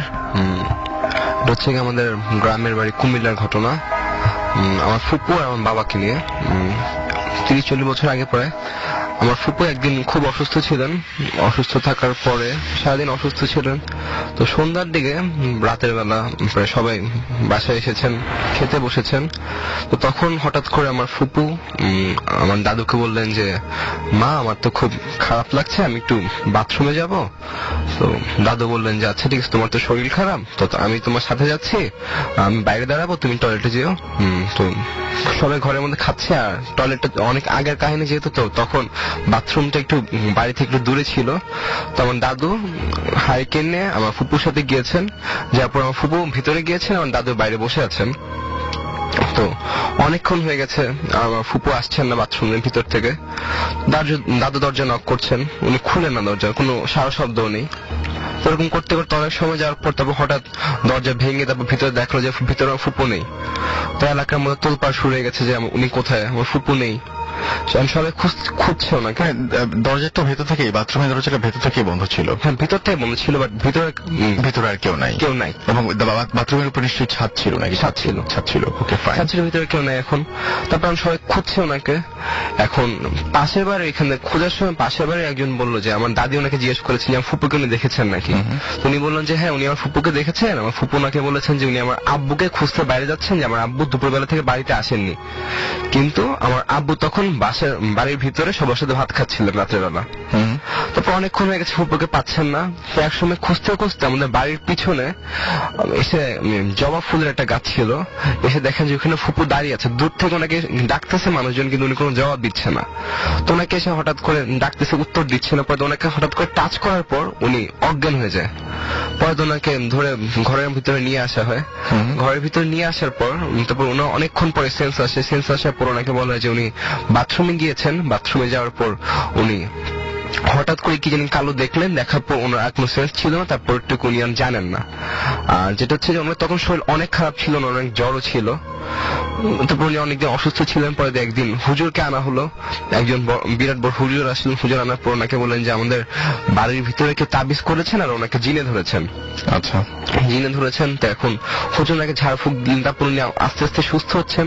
আর তারও কিছুদিন পরে গিয়ে হুজুর আমাদের বাড়ির পিছনের দিকে মাটি খুঁড়ে আবিষ্কার করলেন যে কেউ একজন তাবিজ করেছিল। তাবিজটা ওখান থেকে বের করা হচ্ছে, আর কে তাবিজ করেছে ওইটার পাওয়া যায়নি। আচ্ছা, এটা হচ্ছে এখন কি অবস্থা আপনার ফুপুর? এখন উনি সুস্থ স্বাভাবিক আছেন। ওকে, থ্যাংক ইউ। আমরা এর মাঝখানে দেখতে পাচ্ছি যে আমাদেরকে SMS করেছেন সাব্বির, সিলেট কমার্স কলেজ থেকে, এবং তিনি বলছেন আমি আমার ভাই সাকিব দুজন মিলে ভূত FM শুনছি ভাইয়া, 6-7টা SMS দিলাম, প্লিজ প্লিজ প্লিজ পড়ুন। এছাড়াও আমাদেরকে SMS করেছেন দেখতে পাচ্ছি রায়হান বনশ্রী থেকে, এবং তিনি বলছেন যেটা আমার প্রথম SMS। নিশান আমাদের SMS করেছেন ময়মনসিংহ থেকে। এছাড়া আমাদেরকে SMS করেছেন শাহরিয়াজ, এবং আমাদেরকে SMS করেছেন মিম।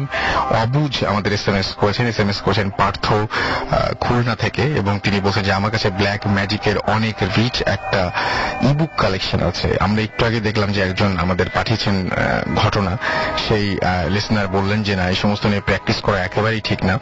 আমাদেরকে সিজার SMS করেছেন খুলনা থেকে। এছাড়াও আমাদেরকে কে JH কানুন আমাদেরকে চাঁপাইনবাবগঞ্জ থেকে SMS করেছেন, তার খুব ভালো লাগছে সেটা জানিয়েছেন। বরিশাল থেকে আমাদের SMS করেছেন রাসেল ভাই, আজ ভয় ভয় লাগছে। ওকে, আমাদেরকে চাঁদনি SMS করেছেন জিগাতলা থেকে। এছাড়া তৌহিদ উত্তরা থেকে SMS করেছেন আমাদেরকে। ফয়সাল এবং রুমি SMS করেছেন, তারা জানিয়েছেন ভয় লাগছে। চট্টগ্রাম থেকে SMS করেছেন রকস্টার জিরান, আমাদের SMS করেছেন চট্টগ্রাম মুরাদপুর থেকে। তো আমরা নেক্সট আমাদের গেস্টের কাছে যাব এবং তার কাছ থেকে আমরা জানতে চাইবো যে তার কি ঘটনা জানা আছে। তিনি আমাদের ইমেল করেছিলেন এবং তার সাথে আমার কথা হয়েছে। বলুন আপনার নামটা এবং কোথা থেকে এসেছেন। হ্যালো লিসেনার্স, আমি সামি আনসারি। আমি বর্তমানে ইউলাভে MBA সেকেন্ড সেমিস্টার পড়ছি। আমি কাঠসালবাগান থেকে এসেছি। ওকে, আমার কাহিনীটা হচ্ছে আমার ফ্রেন্ড রোকসানা নামে এক ফ্রেন্ড আছে, ওর কাহিনী। ওদের ফ্যামিলিকে ছোটবেলা থেকেই অনেকে আমাদের বড় চাচি তাবিজ করতো। তো ওর বয়স যখন 2-3 বছর, তো ওর ফ্যামিলিতে তাবিজ করা হয়, তো ওর ভাইকে তাবিজ করা হয়। তোর ভাই ছোটবেলায় অনেক অসুস্থ থাকে, তখন ভাইয়ের বয়স প্রায় 5-6 বছর। তো 5-6 মাস অসুস্থ থাকে, তখন ওরা আব্বা করে কি এটা হুজুর দেখায় বুঝতে পারলো যে ভাইকে তাবিজ করা হয়েছে, তো হুজুর কাছে যায় পুরো ফ্যামিলি। হুজুর ঝাড়ফুঁক দিয়ে দেয় সবাইকে, তো ছোট বোনটাকে দেয় না, মানে আমার ফ্রেন্ডকে দেয় না। তো ওনার আব্বা বলে, ফ্রেন্ডের আব্বা বলে কোকে দিচ্ছেন না কেন? তো বলছে ওর ছোট মানুষ, ওর লাগবে না তাবিজ করা। তো এরকম হয়ে যাওয়ার পরে প্রায় ক্লাস 5-6 যখন আমার ফ্রেন্ড পড়ে, তখন দেখা যাচ্ছে কি ও প্রায় সময় রাতে খারাপ স্বপ্ন দেখতো। আচ্ছা, তো এক রাতে সে স্বপ্ন দেখলো যে সে ওদের গ্রামের বাড়ি রাস্তা দিয়ে, অন্ধকার রাস্তা সে হেঁটে যাচ্ছে। তো হঠাৎ করে তার পিছনে কোন একজন লোক তাকে ফলো করছে। লোকটা যাচ্ছে, পিছে তাকায় দেখলো লোকটা খুব কুৎসিত কালো ধরনের। তো সে তাড়াতাড়ি দৌড় দিল, দৌড় দিয়ে সামনে রিক্সা পেয়ে রিক্সায় উঠে গেল। তো রিক্সাতে যাওয়ার সময় সে পিছে খেয়াল করলো যে লোকটা তবু আছে। তারপর সে সামনে দেখলো তার একটা চাচি, তার বড় চাচি দাঁড়িয়ে আছে। তো সে তার চাচিকে কিছুটা সাহস পেল, তো চাচিকে সে রিক্সায় তুলে নিল। তো পিছে দেখলো আর লোকটা নাই। তারপর সে সামনে যাওয়ার পর চাচি বললো আমি নেমে যাচ্ছি, রিক্সাওয়ালাকে বলে আপনি ওকে বাসায় নিয়ে যান। আচ্ছা, তো এরপরে আমার ফ্রেন্ড বাসায় গেল। বাসায় গিয়ে যখন রিক্সাওয়ালাকে ভাড়া দিবে, তখন সে দেখলো যে সেই লোকটাই হচ্ছে রিক্সাওয়ালাটা। মানে সে এটা দেখে ভয় পেয়ে হঠাৎ করে ঘুম ভেঙে যায় রাত 2-3টার দিকে। তো সারা রাত সে ঘুমাতে পারে না। তো সকালবেলা উঠে আনফর্চুনেটলি দেখে যে সে তার চাচি এসে পড়েছে গ্রামের থেকে, অনেক খাবার দাবার নিয়ে আসছে তার জন্য, কিন্তু ওদের বাসায় কেউ জানতো না যে চাচি আসবেন। আচ্ছা, তো এটা দেখার পরে ওরা জাস্ট নর্মালি যে যা খাবার খেলো। তো ওর চাচি শুধু ওকে খাওয়ার সাথে তুমি খাও, তোমার জন্য এটা আনছি ওইটা আনছি, খাও। খাচ্ছে। তো এটা খাওয়ার পর প্রায় 2-3 দিন পর থেকে তার খুব শরীর অসুস্থ হয়ে যায়। ঠিক তোর ভাইয়ের মতো কাহিনী, 5-6 মাসে অসুস্থ, কোনো সময় মানে কোনো রোগ পাচ্ছে না ডাক্তার। তারপর দেখা গেল কি ওর আব্বু আবার বলছে সামনে আবার দেখি তাহলে ওকে আবার তাবিজ করলো নাকি। তো হুজুর কাছে যাওয়ার পর হুজুর বললো হ্যাঁ ওকে তাবিজ করা হয়েছে। তখন এটা দেখার পর হুজুর ওকে একটা তাবিজ দিয়ে দেবে, যেটা আপনার পড়া থাকে সবসময়, আপনাকে তো এমনিতেই সবসময় খারাপ স্বপ্ন দেখেন। এটা হওয়ার পরে দেখা যাচ্ছে যে তাবিজ দেওয়ার পরে ও প্রায় সময় খারাপ স্বপ্ন দেখে, এবং ও যখনই কোনো স্বপ্ন দেখে তখনই দেখা যাচ্ছে যে ওর বড় চাচি ওর সাথে মানে কথা বলতে চায় বা ফোন করে অথবা বাসা আসতে চায়। তো This track was downloaded from FusionBD.com. এখন বাসা আসলে তো কিছু না বলতে পারে না। তো এরকম বলতে বলতে একদিন দেখা যাচ্ছে যে তার চাচি আবার সেরকম ফল নিয়ে আসছে, এবার তুমি খাও, এটা তোমার জন্য আছে, কিন্তু ওরা এটা খায় না। এরকম কন্টিনিউ হতেই থাকে। 2-3 বছর পর ওর চাচি একদিন মানে এক রোড অ্যাক্সিডেন্টে মারা যায়। তো মারা যাওয়ার পর তারপর থেকে আর কখনো তার এই কাহিনীগুলো কখনো আর ঘটে নাই ওর লাইফে। তারপর সে এখন নর্মাল সম্পূর্ণ সুস্থ হয়ে যায়, কোনো ধরনের কোনো ঝামেলা নেই। আচ্ছা, আপনি আমাকে তো এই ঘটনাটাই পাঠিয়েছিলেন। আচ্ছা, আপনাদের কাছে আরো কোনো ঘটনা আছে? হ্যাঁ, আমার কাজিন যে অন্তর, ওর সাথে আমার একটা ঘটনা আছে। আমার ফুফুর বাড়ি চিটাগাং। তো আমি আর আমার কাজিন আজ থেকে গত বছর জুন মাসে আমরা গিয়েছিলাম। তখন তো একটা কাহিনী হচ্ছে, এটা হিলভি ফরেস্টের একটা কাহিনী। তো স্টোরিটা হচ্ছে এরকম যে ওইখানে ফরেস্ট এলাকা হচ্ছে, মানে আশেপাশে মানে বাড়িঘর খুব কম, যাও বাড়িঘর আছে তো অনেক গাছপালা মানে বেশি, দেখা যায় একটা গাছপালা প্রায় 10-15 তলা মতো, অনেক ঘন। তো একদিন আমি আমার কাজিন সন্ধ্যায়, কারেন্ট ছিল না তখন, তো প্রায় 2-3 ঘন্টা ধরে কারেন্ট নিতে আমরা দুজন মানে ঘুরতে বের হয়ে যাবে। ভালো লাগছিল না, ভাবলাম একটু হাঁটাচলা করি। তো আমরা এরকম ফরেস্টের ভিতরে হাঁটছিলাম। তো যেমন লোকজন সবাই আছে, আমরা ভয় পাচ্ছি। আমরা একটু দূরে এসে পড়েছিলাম, হাঁটতে কিছু দূরে এসে পড়েছিলাম ফরেস্ট এলাকার মধ্যে। মানে দূরে দেখছো কি, মানে আমরা দেখলাম যে একটা দূরে দেখতেছি একটা লোক দাঁড়ায় আছে। তো আমি আমার কাজিনকে বলছি চলো সামনে যায়, কোনো সমস্যা নাই, যেহেতু লোক যেখানে আছে। তো এখানে ঠিক হাঁটতে হাঁটতে সামনে দিয়ে দেখি লোকটা গাছ কাটতেছে। তো আমি আমার লোক গাছ কাটছিল? কাজিনকে নিয়ে যাচ্ছি, তখন কাজিনকে বলছি যে দেখো এই লোক রাত হয়ে গেছে, গাছ কাটার টাইম পাচ্ছে না, এরকম মানে একটা কমেন্ট করে লোককে নিয়ে। তো 2-3 হাত যাওয়ার পরে ও বলে হঠাৎ করে লোকটা ডেকে উঠলো যে বলতেছে যে এই যে ভাই শুনেন না, শুনে যান আপনি। তো আমরা বললাম আমি হঠাৎ করে এরকম ডাক শুনে আমরা ভয় পেয়ে গেছিলাম যে আমরা এমন কিছু বলে নেই যার কোন এরকম করে ডাক। আমরা আবার সামনে যাচ্ছি, আবার লোকটা বলছে কি শুনছেন না কেন, আপনি এদিকে আসেন না কেন। তো এটা বলতে আমার পিছিয়ে যাই, ব্যাক করি, ব্যাকটা দিয়ে লোকে মানে সাহস করে বলছে কি হয়েছে, সমস্যা কি আপনার, এটা বলতে যাবো। তো যেটা আমরা দেখলাম যে দেখছি যে লোকটার হাতে যেটা দিয়ে গাছ কাটছিল মানে কুড়াল যেটা এক হাতে, উনি এমন ভাবে ধরে রাখছে যে আমাদেরকে প্রায় মারবে এরকম একটা অবস্থা। আর একটা আশ্চর্য বিষয় ছিল যে হাতটা ছিল না মনে হয় না ওই লোকটা আমরা ফার্স্ট থেকে ছিলাম 2 হাত দিয়ে কুড়াল দিয়ে কাটছে, বাট তখন দেখলাম যেন একটা হাত নিয়ে আরেক হাত দিয়ে কুড়াল ধরে আছে। এটা দেখে আমরা খুবই ভয় পেয়ে যাই। খুবই ভয় পাওয়ার পর এখন হঠাৎ করে দেখলাম যে আমার মোবাইলের মধ্যে আমার মা ফোন দিল। দুইজনে আমরা প্রায় মোবাইলটার দিকে তাকালাম যে কি কে ফোন করলো এরকম একটা টাইমে। তো মোবাইলের আলোটা দেখতে আমরা জাস্ট মোবাইলে তাকলাম, সামনে দেখলাম আর কিছু দেখলাম যে কিছুই নেই। পরে হঠাৎ করে দেখলাম যে কয়েকটা কাজ দেখলাম। তারপর আমরা দৌড় দিয়ে পুরো মেইন রাস্তায় এসে কখন আমরা এখানে যাই না, আর আমার ফুফুরা এখন এখানে থাকে না, সেখানে আর তেমন আমাদের যাওয়া হয় না আর কি। খুব নিরব এলাকা ছিল ওই জায়গাটা। ওকে, সো আমরা আরো একটা ঘটনা শুনলাম, আমাদের কাছে বেশ কিছু SMS এসছে। ঋতু খুলনা থেকে আমাদের SMS করেছেন এবং তিনি বলছেন যে আমার কোনো SMS-ই পড়া হয় না কেন। একদমই ঠিক কথা নয়, আপনার SMS-টি কিন্তু পড়া হচ্ছে। রামু আমাদের খুলনা থেকে SMS করেছেন, তিনি লিখেছেন যে এই প্রথমবারের মতো তিনি ভূত FM শুনছেন। তিনি লিখেছেন যে অসম, এন্ড তিনি বলছেন যে তিনি বিছানায় শুতে যেতে পারবেন কিনা আজকে, এটা নিয়েও তিনি বেশ ভয় আছেন। বাপ্পি মানিক আমাদেরকে গোপালগঞ্জ থেকে SMS করেছেন এবং তিনি বলছেন যে আমরা ভূত FM শুনছি, প্রথম SMS পড়লে খুশি হতাম, পড়ে ফেললাম। শাহরিয়ার হাসান, শারমিন, মুমেন, হাবিবা, তারপরে স্বরূপ, সুমন, তারা কয়েকজন ফ্রেন্ড মিলে একসাথে ভূত FM শুনছেন। থ্যাংক ইউ সো মাচ এত রাত পর্যন্ত আমাদের সঙ্গে থাকার জন্য। এছাড়াও রাজীব আমাদের SMS করেছেন, রাব্বি আমাদের SMS করেছেন, রাব্বি, ইমন, আসিফ, আশিকুর ফ্রম যশোর, এবং তার 4 বন্ধু একসাথে ভূত FM শুনছেন, এটা জানিয়েছেন। গ্লোরি, অনেকগুলো SMS দিলাম, বাট তুমি SMS পড়ো না। একদমই ঠিক কথা না, আপনার SMS আমি পড়ে ফেলেছি।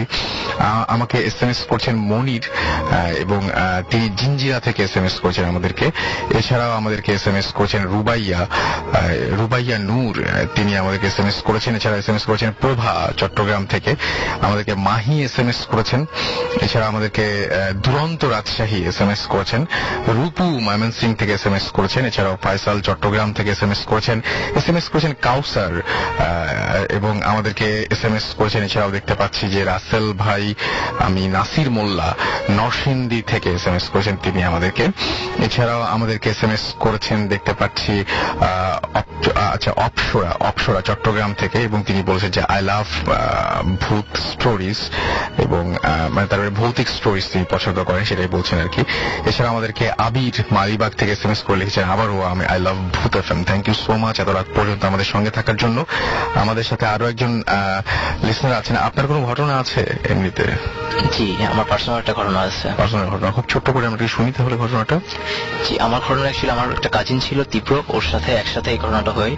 ও এই 2011 ইন্টারমিডিয়েট পরীক্ষার্থী ছিল। তো ও ঢাকায়, ওর বাসা ছিল গাজীপুরে, ও ঢাকায় শিফট হয়ে একটা রুম নিয়ে ঢাকায় একটা হোস্টেলের মধ্যে থাকতো। তো একা থাকতো যেহেতু আমাকে আমার হেল্প চাইছে, আমি ওর সাথে শিফট হয়ে গেছিলাম 3 মাসের জন্য। আচ্ছা। তো রাতে নর্মালি ও পড়ালেখা করতো আর আমি বসে নেটে চ্যাটমেট করে সামথিং করতাম। তো এখানে হতো কি যে রুমের টেম্পারেচারটা একটু অনেক বেশি ছিল, মানে একটু গরম সিজন ছিল তো অনেক টেম্পারেচার ছিল, বাট হঠাৎ করে রুমের টেম্পারেচারটা অনেক কমে যেত। এই জিনিসটা আমি নোটিস করতে পারতাম না কখনোই। তো আমার কাজিনটা পড়তে হঠাৎ করে আমাকে বলতো যে দেখতো এই ধরনের কোনো কিছু পাচ্ছিস কিনা যে টেম্পারেচার কমে যাচ্ছে। তখন আমি জিনিসটা নোটিস করতাম যে অ্যাকচুয়ালি হ্যাঁ টেম্পারেচার অনেক কম। আবার টেম্পারেচার কম হওয়ার কিছুক্ষণ থাকতো, 5 থেকে 10 মিনিট যেটা থাকতো, এরপর হতো কি যে রুমের মধ্যে একটা স্মেল আসতো। স্মেলটা এতই জোর ছিল যে এটা অ্যাকচুয়ালি কোনোভাবেই কোথাও পাবো কিনা আমি জানি না। এটাও আমি কখনো মানে নোটিস করতে পারতাম না, এটা আমার ওই কাজিনই নোটিস করতো। ও আমাকে যখন বলতো তখন আমি নোটিস করতাম সবকিছুই। আচ্ছা। আর মাঝখানে আমি আবার রুমে ছিলাম না, আমি কক্সবাজার গেছিলাম। তো ও একা ছিল রুমে অলমোস্ট 7 days। তো আমি যখন আসার ব্যাক করার পরে যেটা হয় আমি সেম ভাবেই নোটিস করতেছিলাম সবকিছু। বাট আমি এসে যার পরিবর্তনটা দেখতেছিলাম যেটা যে ও যখন এই স্মেলটা বা টেম্পারেচারটা আপ ডাউন করতো তখন ওর ফেসটা অনেক স্মাইলি হয়ে যেত, মানে ও এটাকে উপভোগ করা শুরু করছে, বা জিনিসটা কি ছিল জানি না। তো ওর এমন করে 2 মাস চলতে চলতে যখন ওর পরীক্ষা শেষই হয়ে গেছে তখন, তো লাস্ট একদিন আমরা প্ল্যানিং করলাম যে আজকে আমরা ট্রাই মারবো যে এটা অ্যাকচুয়ালি কি ফাইন্ড আউট করা যায় কিনা। তোমার সারা রাত জেগে আছি, কাহিনীটা অ্যাকচুয়ালি হতো রাত 1টা থেকে 2টার মধ্যে, মানে যেদিনই হোক না কেন 1টা থেকে 2টার মধ্যে কাহিনীটা হতো। তো আমরা ওই দিন ফাইন্ড আউট করার জন্য চেষ্টা করতেছি, তো আমরা জাস্ট জেগে আছি, হঠাৎ করে সেম কাহিনী হচ্ছে যে স্মেলটা চলে আসছে। তখন স্মেলটা মনে হচ্ছে যে রুমের বাইরে থেকে আসতেছে। তো যেহেতু একটা হোস্টেলের মতো রুম করা, সামনে একটা গলির মতো আছে, 3 তলাতে রুমটা ছিল, তো আমি দৌড় দিয়ে বের হয়ে গেছি, গেটটা খুলে বের হয়ে গেছি। বের হয়ে দেখি যে একটা বিড়াল, কালো বিড়াল, জাস্ট স্মেলটা ওইখান থেকে আসতেছে, কিন্তু এক্স্যাক্টলি কোত্থেকে আসতেছে এই জিনিসটা আমি দেখতে পারতেছি, বুঝি নাই। তো বিড়ালটা দেখে আমার সন্দেহ হচ্ছে যে বিড়ালের সামথিং হতে পারে।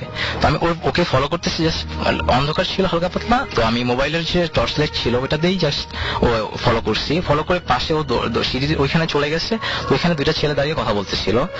তো ওই গলিটার মধ্যে আমি জাস্ট দাঁড়িয়েছিলাম, সামনে বিড়ালটা গিয়ে বামে একটা রুম ছিল, রুমের মধ্যে ঢুকে গেল, আমি স্পষ্ট দেখলাম। বাট আমি আগে গিয়ে দেখলাম যেটা যে পাশের রুমটা যেটা ছিল, যে রুমে ঢুকলো সেই রুমটা লক করা ছিল, তার মানে ওখানে যাওয়ার কোনো জায়গা, যাওয়ার কোনো ওয়ে ছিল না ওইখানে। বাট সামনে একটা খোলা জায়গা ছিল। তো আমি ওই দুজনকে জিজ্ঞেস করলাম যে ভাই এখানে একটা বিড়াল দেখছেন? ওরা কোনোভাবে আনসার দিতে পারলো না, ওরা কোনো কিছু দেখে নাই। ওকে, থ্যাংক ইউ সো মাচ। এই ছিল ঘটনা। আচ্ছা, আমরা দেখতে পাচ্ছি যে এর মধ্যে আমাদেরকে মাসুম যশোর বিএমসি কলেজ থেকে SMS করেছেন, আমাদেরকে SMS করেছেন চট্টগ্রাম থেকে সানি, আমি খুব সিক, কাল এক্সাম, তবুও শুনছি ভাই আপনার আর ঘুমিয়ে পড়া উচিত আমার যেটা মনে হয়। আমাকে মিরাজ SMS করেছেন, বলেছেন যে মেসেজ পাঠাবো না, গুড বাই।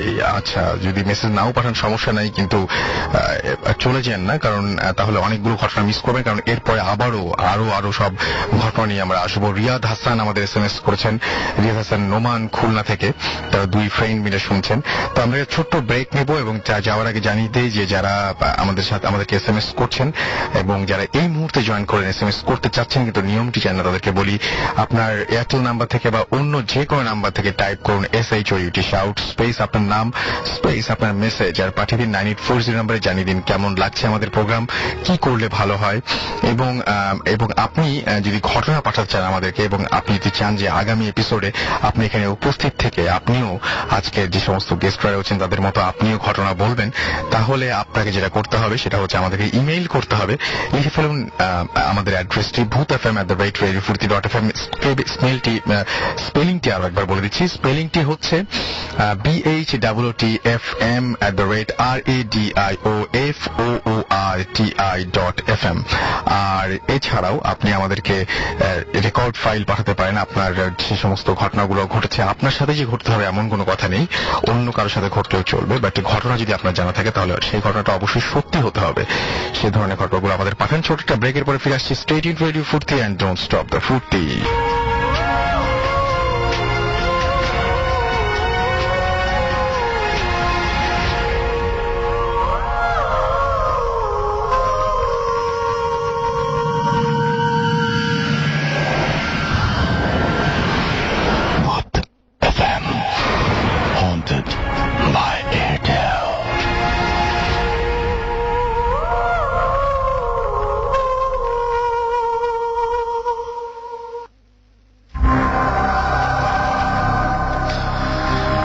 সবসময় রেডিও ফুর্তি চলছে, ভূত এফএম হন্টেড বাই এয়ারটেল। সাথে আছে রাসেল, আমার সাথে আছে মাসুম এবং আজকের অতিথিরা। আর সেই সাথে আপনাকে জানিয়ে দিই, যদি আপনি আমাদের SMS করতে চান তাহলে আমাদের SMS করার নিয়মটি হচ্ছে আপনার এয়ারটেল নাম্বার থেকে বা অন্য যে কোনো নাম্বার থেকে টাইপ করুন SHOUT শাউট স্পেস আপনার নাম স্পেস আপনার মেসেজ, পাঠিয়ে দিন 9840 নাম্বারে। আমি দেখতে পাচ্ছি অলরেডি অনেকগুলো SMS চলে এসছে, তবে তার আগে আমাদের আবারও প্রথম দিকের একজন গেস্টের কাছে ফিরে যাবো। আপনার নামটা আরেকবার বলবেন, যেহেতু এখানে চেহারা দেখা যায় না, নামটা বারবার বলতে হয়। হ্যালো ফ্রেন্ড, আমি তাজ। আপনার ঘটনা বলেন।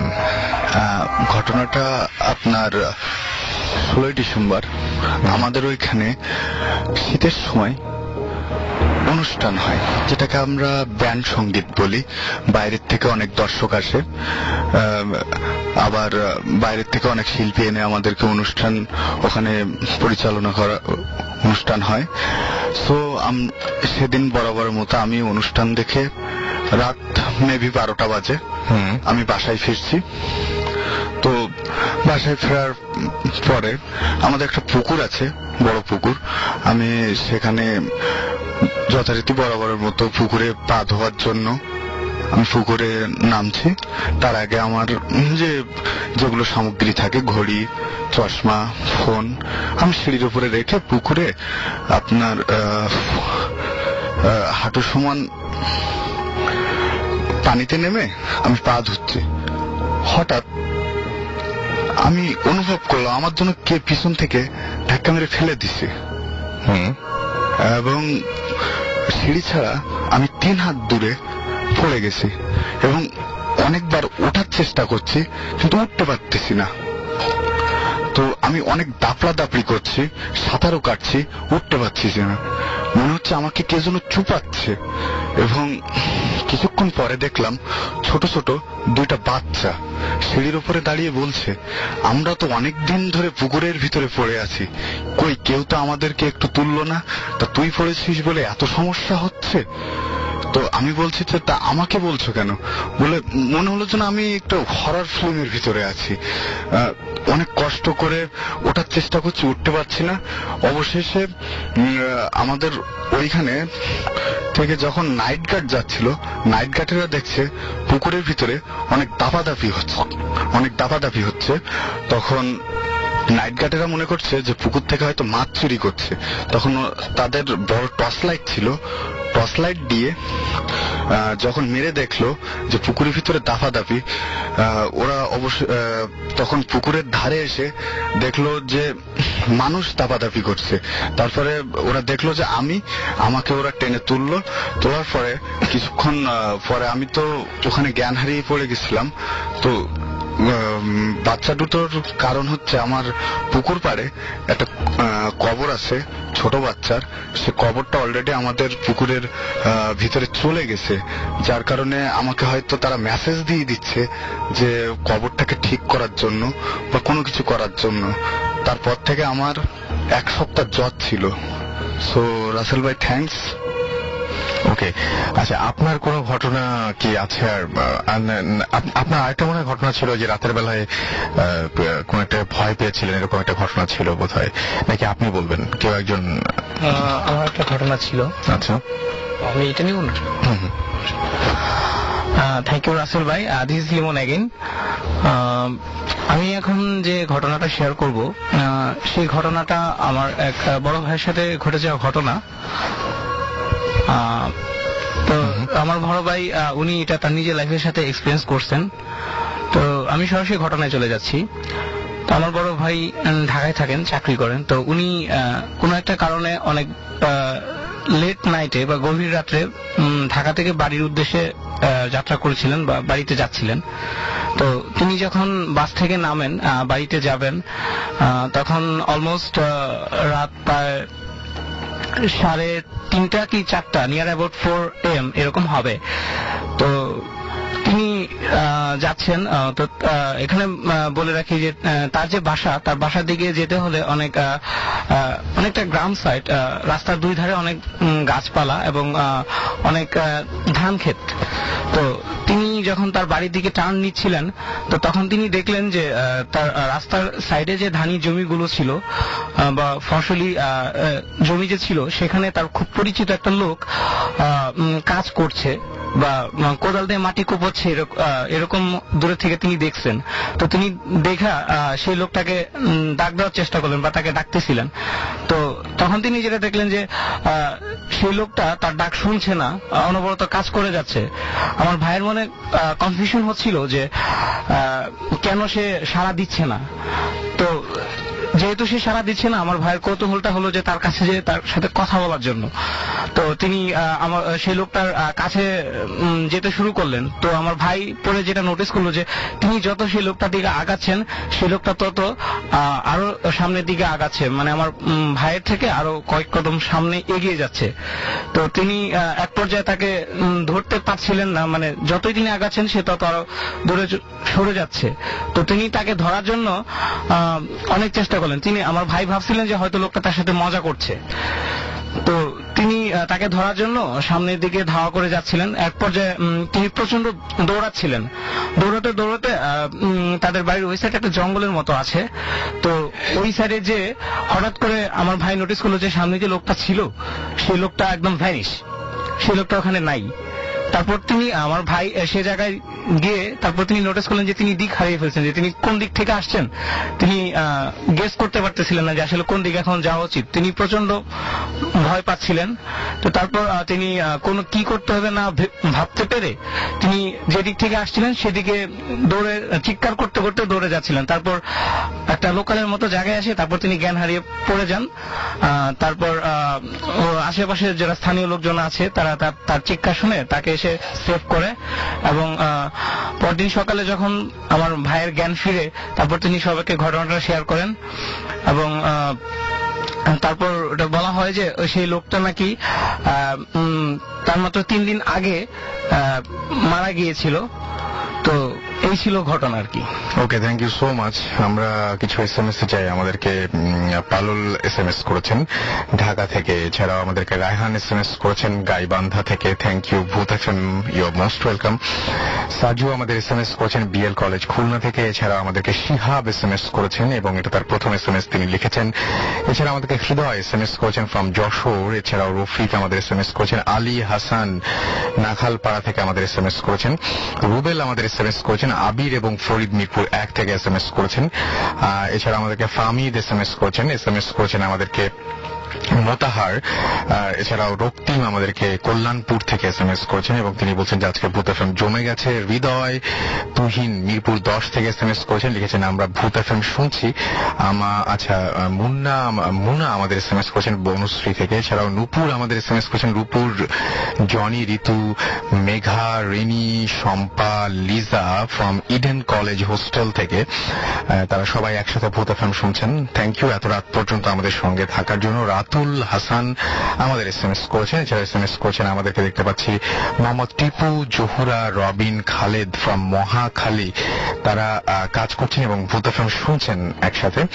রোমান ভাইয়া রোমান SMS করেছেন আমাদেরকে। এছাড়া সুমাইয়া এবং শাহরিয়ার আমাদের SMS করেছেন আমাদেরকে। সঞ্জয়, তপন, শ্যামল, তারা সবাই খুলনা থেকে SMS করেছেন।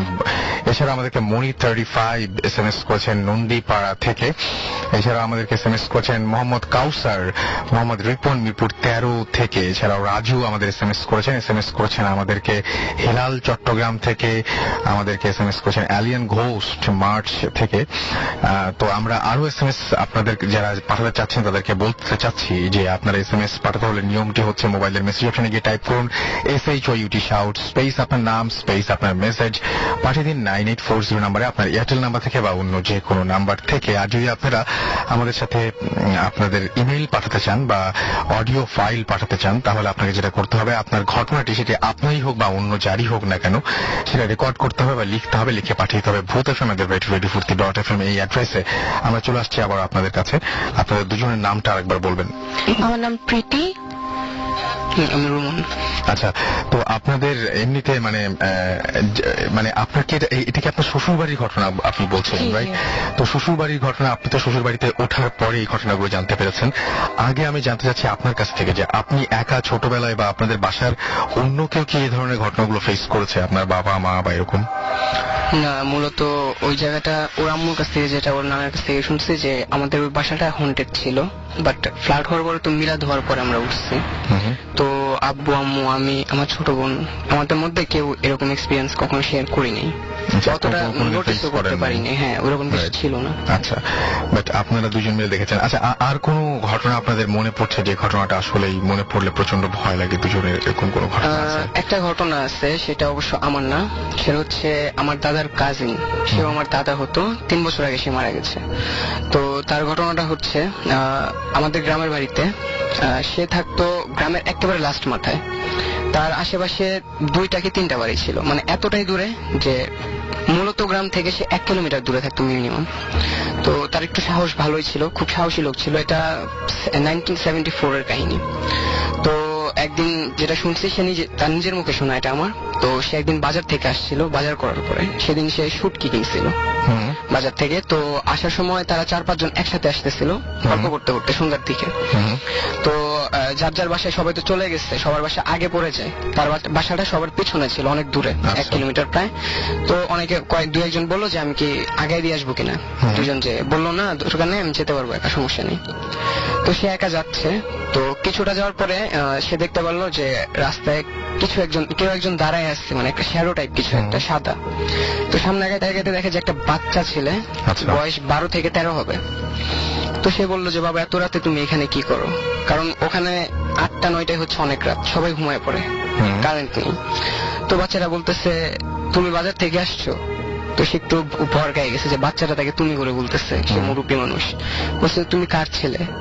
বলতেছে যে আমি যেই হই, আমি তো তোর যে ব্যাগে যে জিনিসটা আছে সেটা আমি চাইতেছি, আর সেটা না দিলে আমি অন্য কিছু করবো। বলে কি করবো, এটা কেন চাইতেছো? তো বলতেছে যে তোমার সাথে আমার কোনো সমস্যা হবে যদি এটা না দাও, আপোষে দাও, তুমি চলে যাও, না দিলে সমস্যা হবে। মানে সে শুটকিরা যাচ্ছে। তো সে তখন বুঝতে পারছে যে এটা কোনো বাচ্চা ছেলে, মানে হিউম্যান না সে। তখন এরকম তর্কাতর্কি এক পর্যায়ে বাচ্চাটা তাকে আয়সা তার উপর ঝাঁপ দেয়, তাকে মাটিতে ফেলে দেয়। সেও মোটামুটি স্ট্রং ছিল, তখন তার বয়স কমই ছিল, ইয়াং ছিল। তো সে অনেকক্ষণ চেষ্টা করছে বাচ্চাদের সাথে কারাকারি করার। তো সে দেখতেছে যে বাচ্চাটার সাইজ আস্তে আস্তে বড় হচ্ছে, আর সে মানে মানুষের সে প্যান নাই, কোন একটা জন্তু টাইপ হয়ে গেছে। আর তার ব্যাগে যে শুটকি গুলা ছিল সেগুলো সব সে একসাথে মুখে নিতেছে, তাকে ধরে রেখে যেন সে নড়তে না পারে। তো সে যেটা বললো যে অনেকক্ষণ সে এরকম দস্তাদস্তি করার পর এক সময় সে অজ্ঞান হয়ে গেছে। আচ্ছা, তার কিছু মনে নাই। তো পরের দিন তাকে অনেক খোঁজাখুঁজি করার পরে তাকে পাওয়া যায় যে খালের পাশে, তার পুরা শরীর পিচ্ছিল ছিল, পিছলা ছিল। তো তারপরে আল্লাহর রহমতে সে বেঁচে গেছিল সেই যাত্রায়। তো সেই সময়ের পর থেকে 3 বছর আগে সে মারা গেছে। তার মারা যাওয়ার আগ পর্যন্ত আমরা সবসময় দেখছি আর জানছি সে একটা কুকুর সাথে রাখতো অলওয়েজ।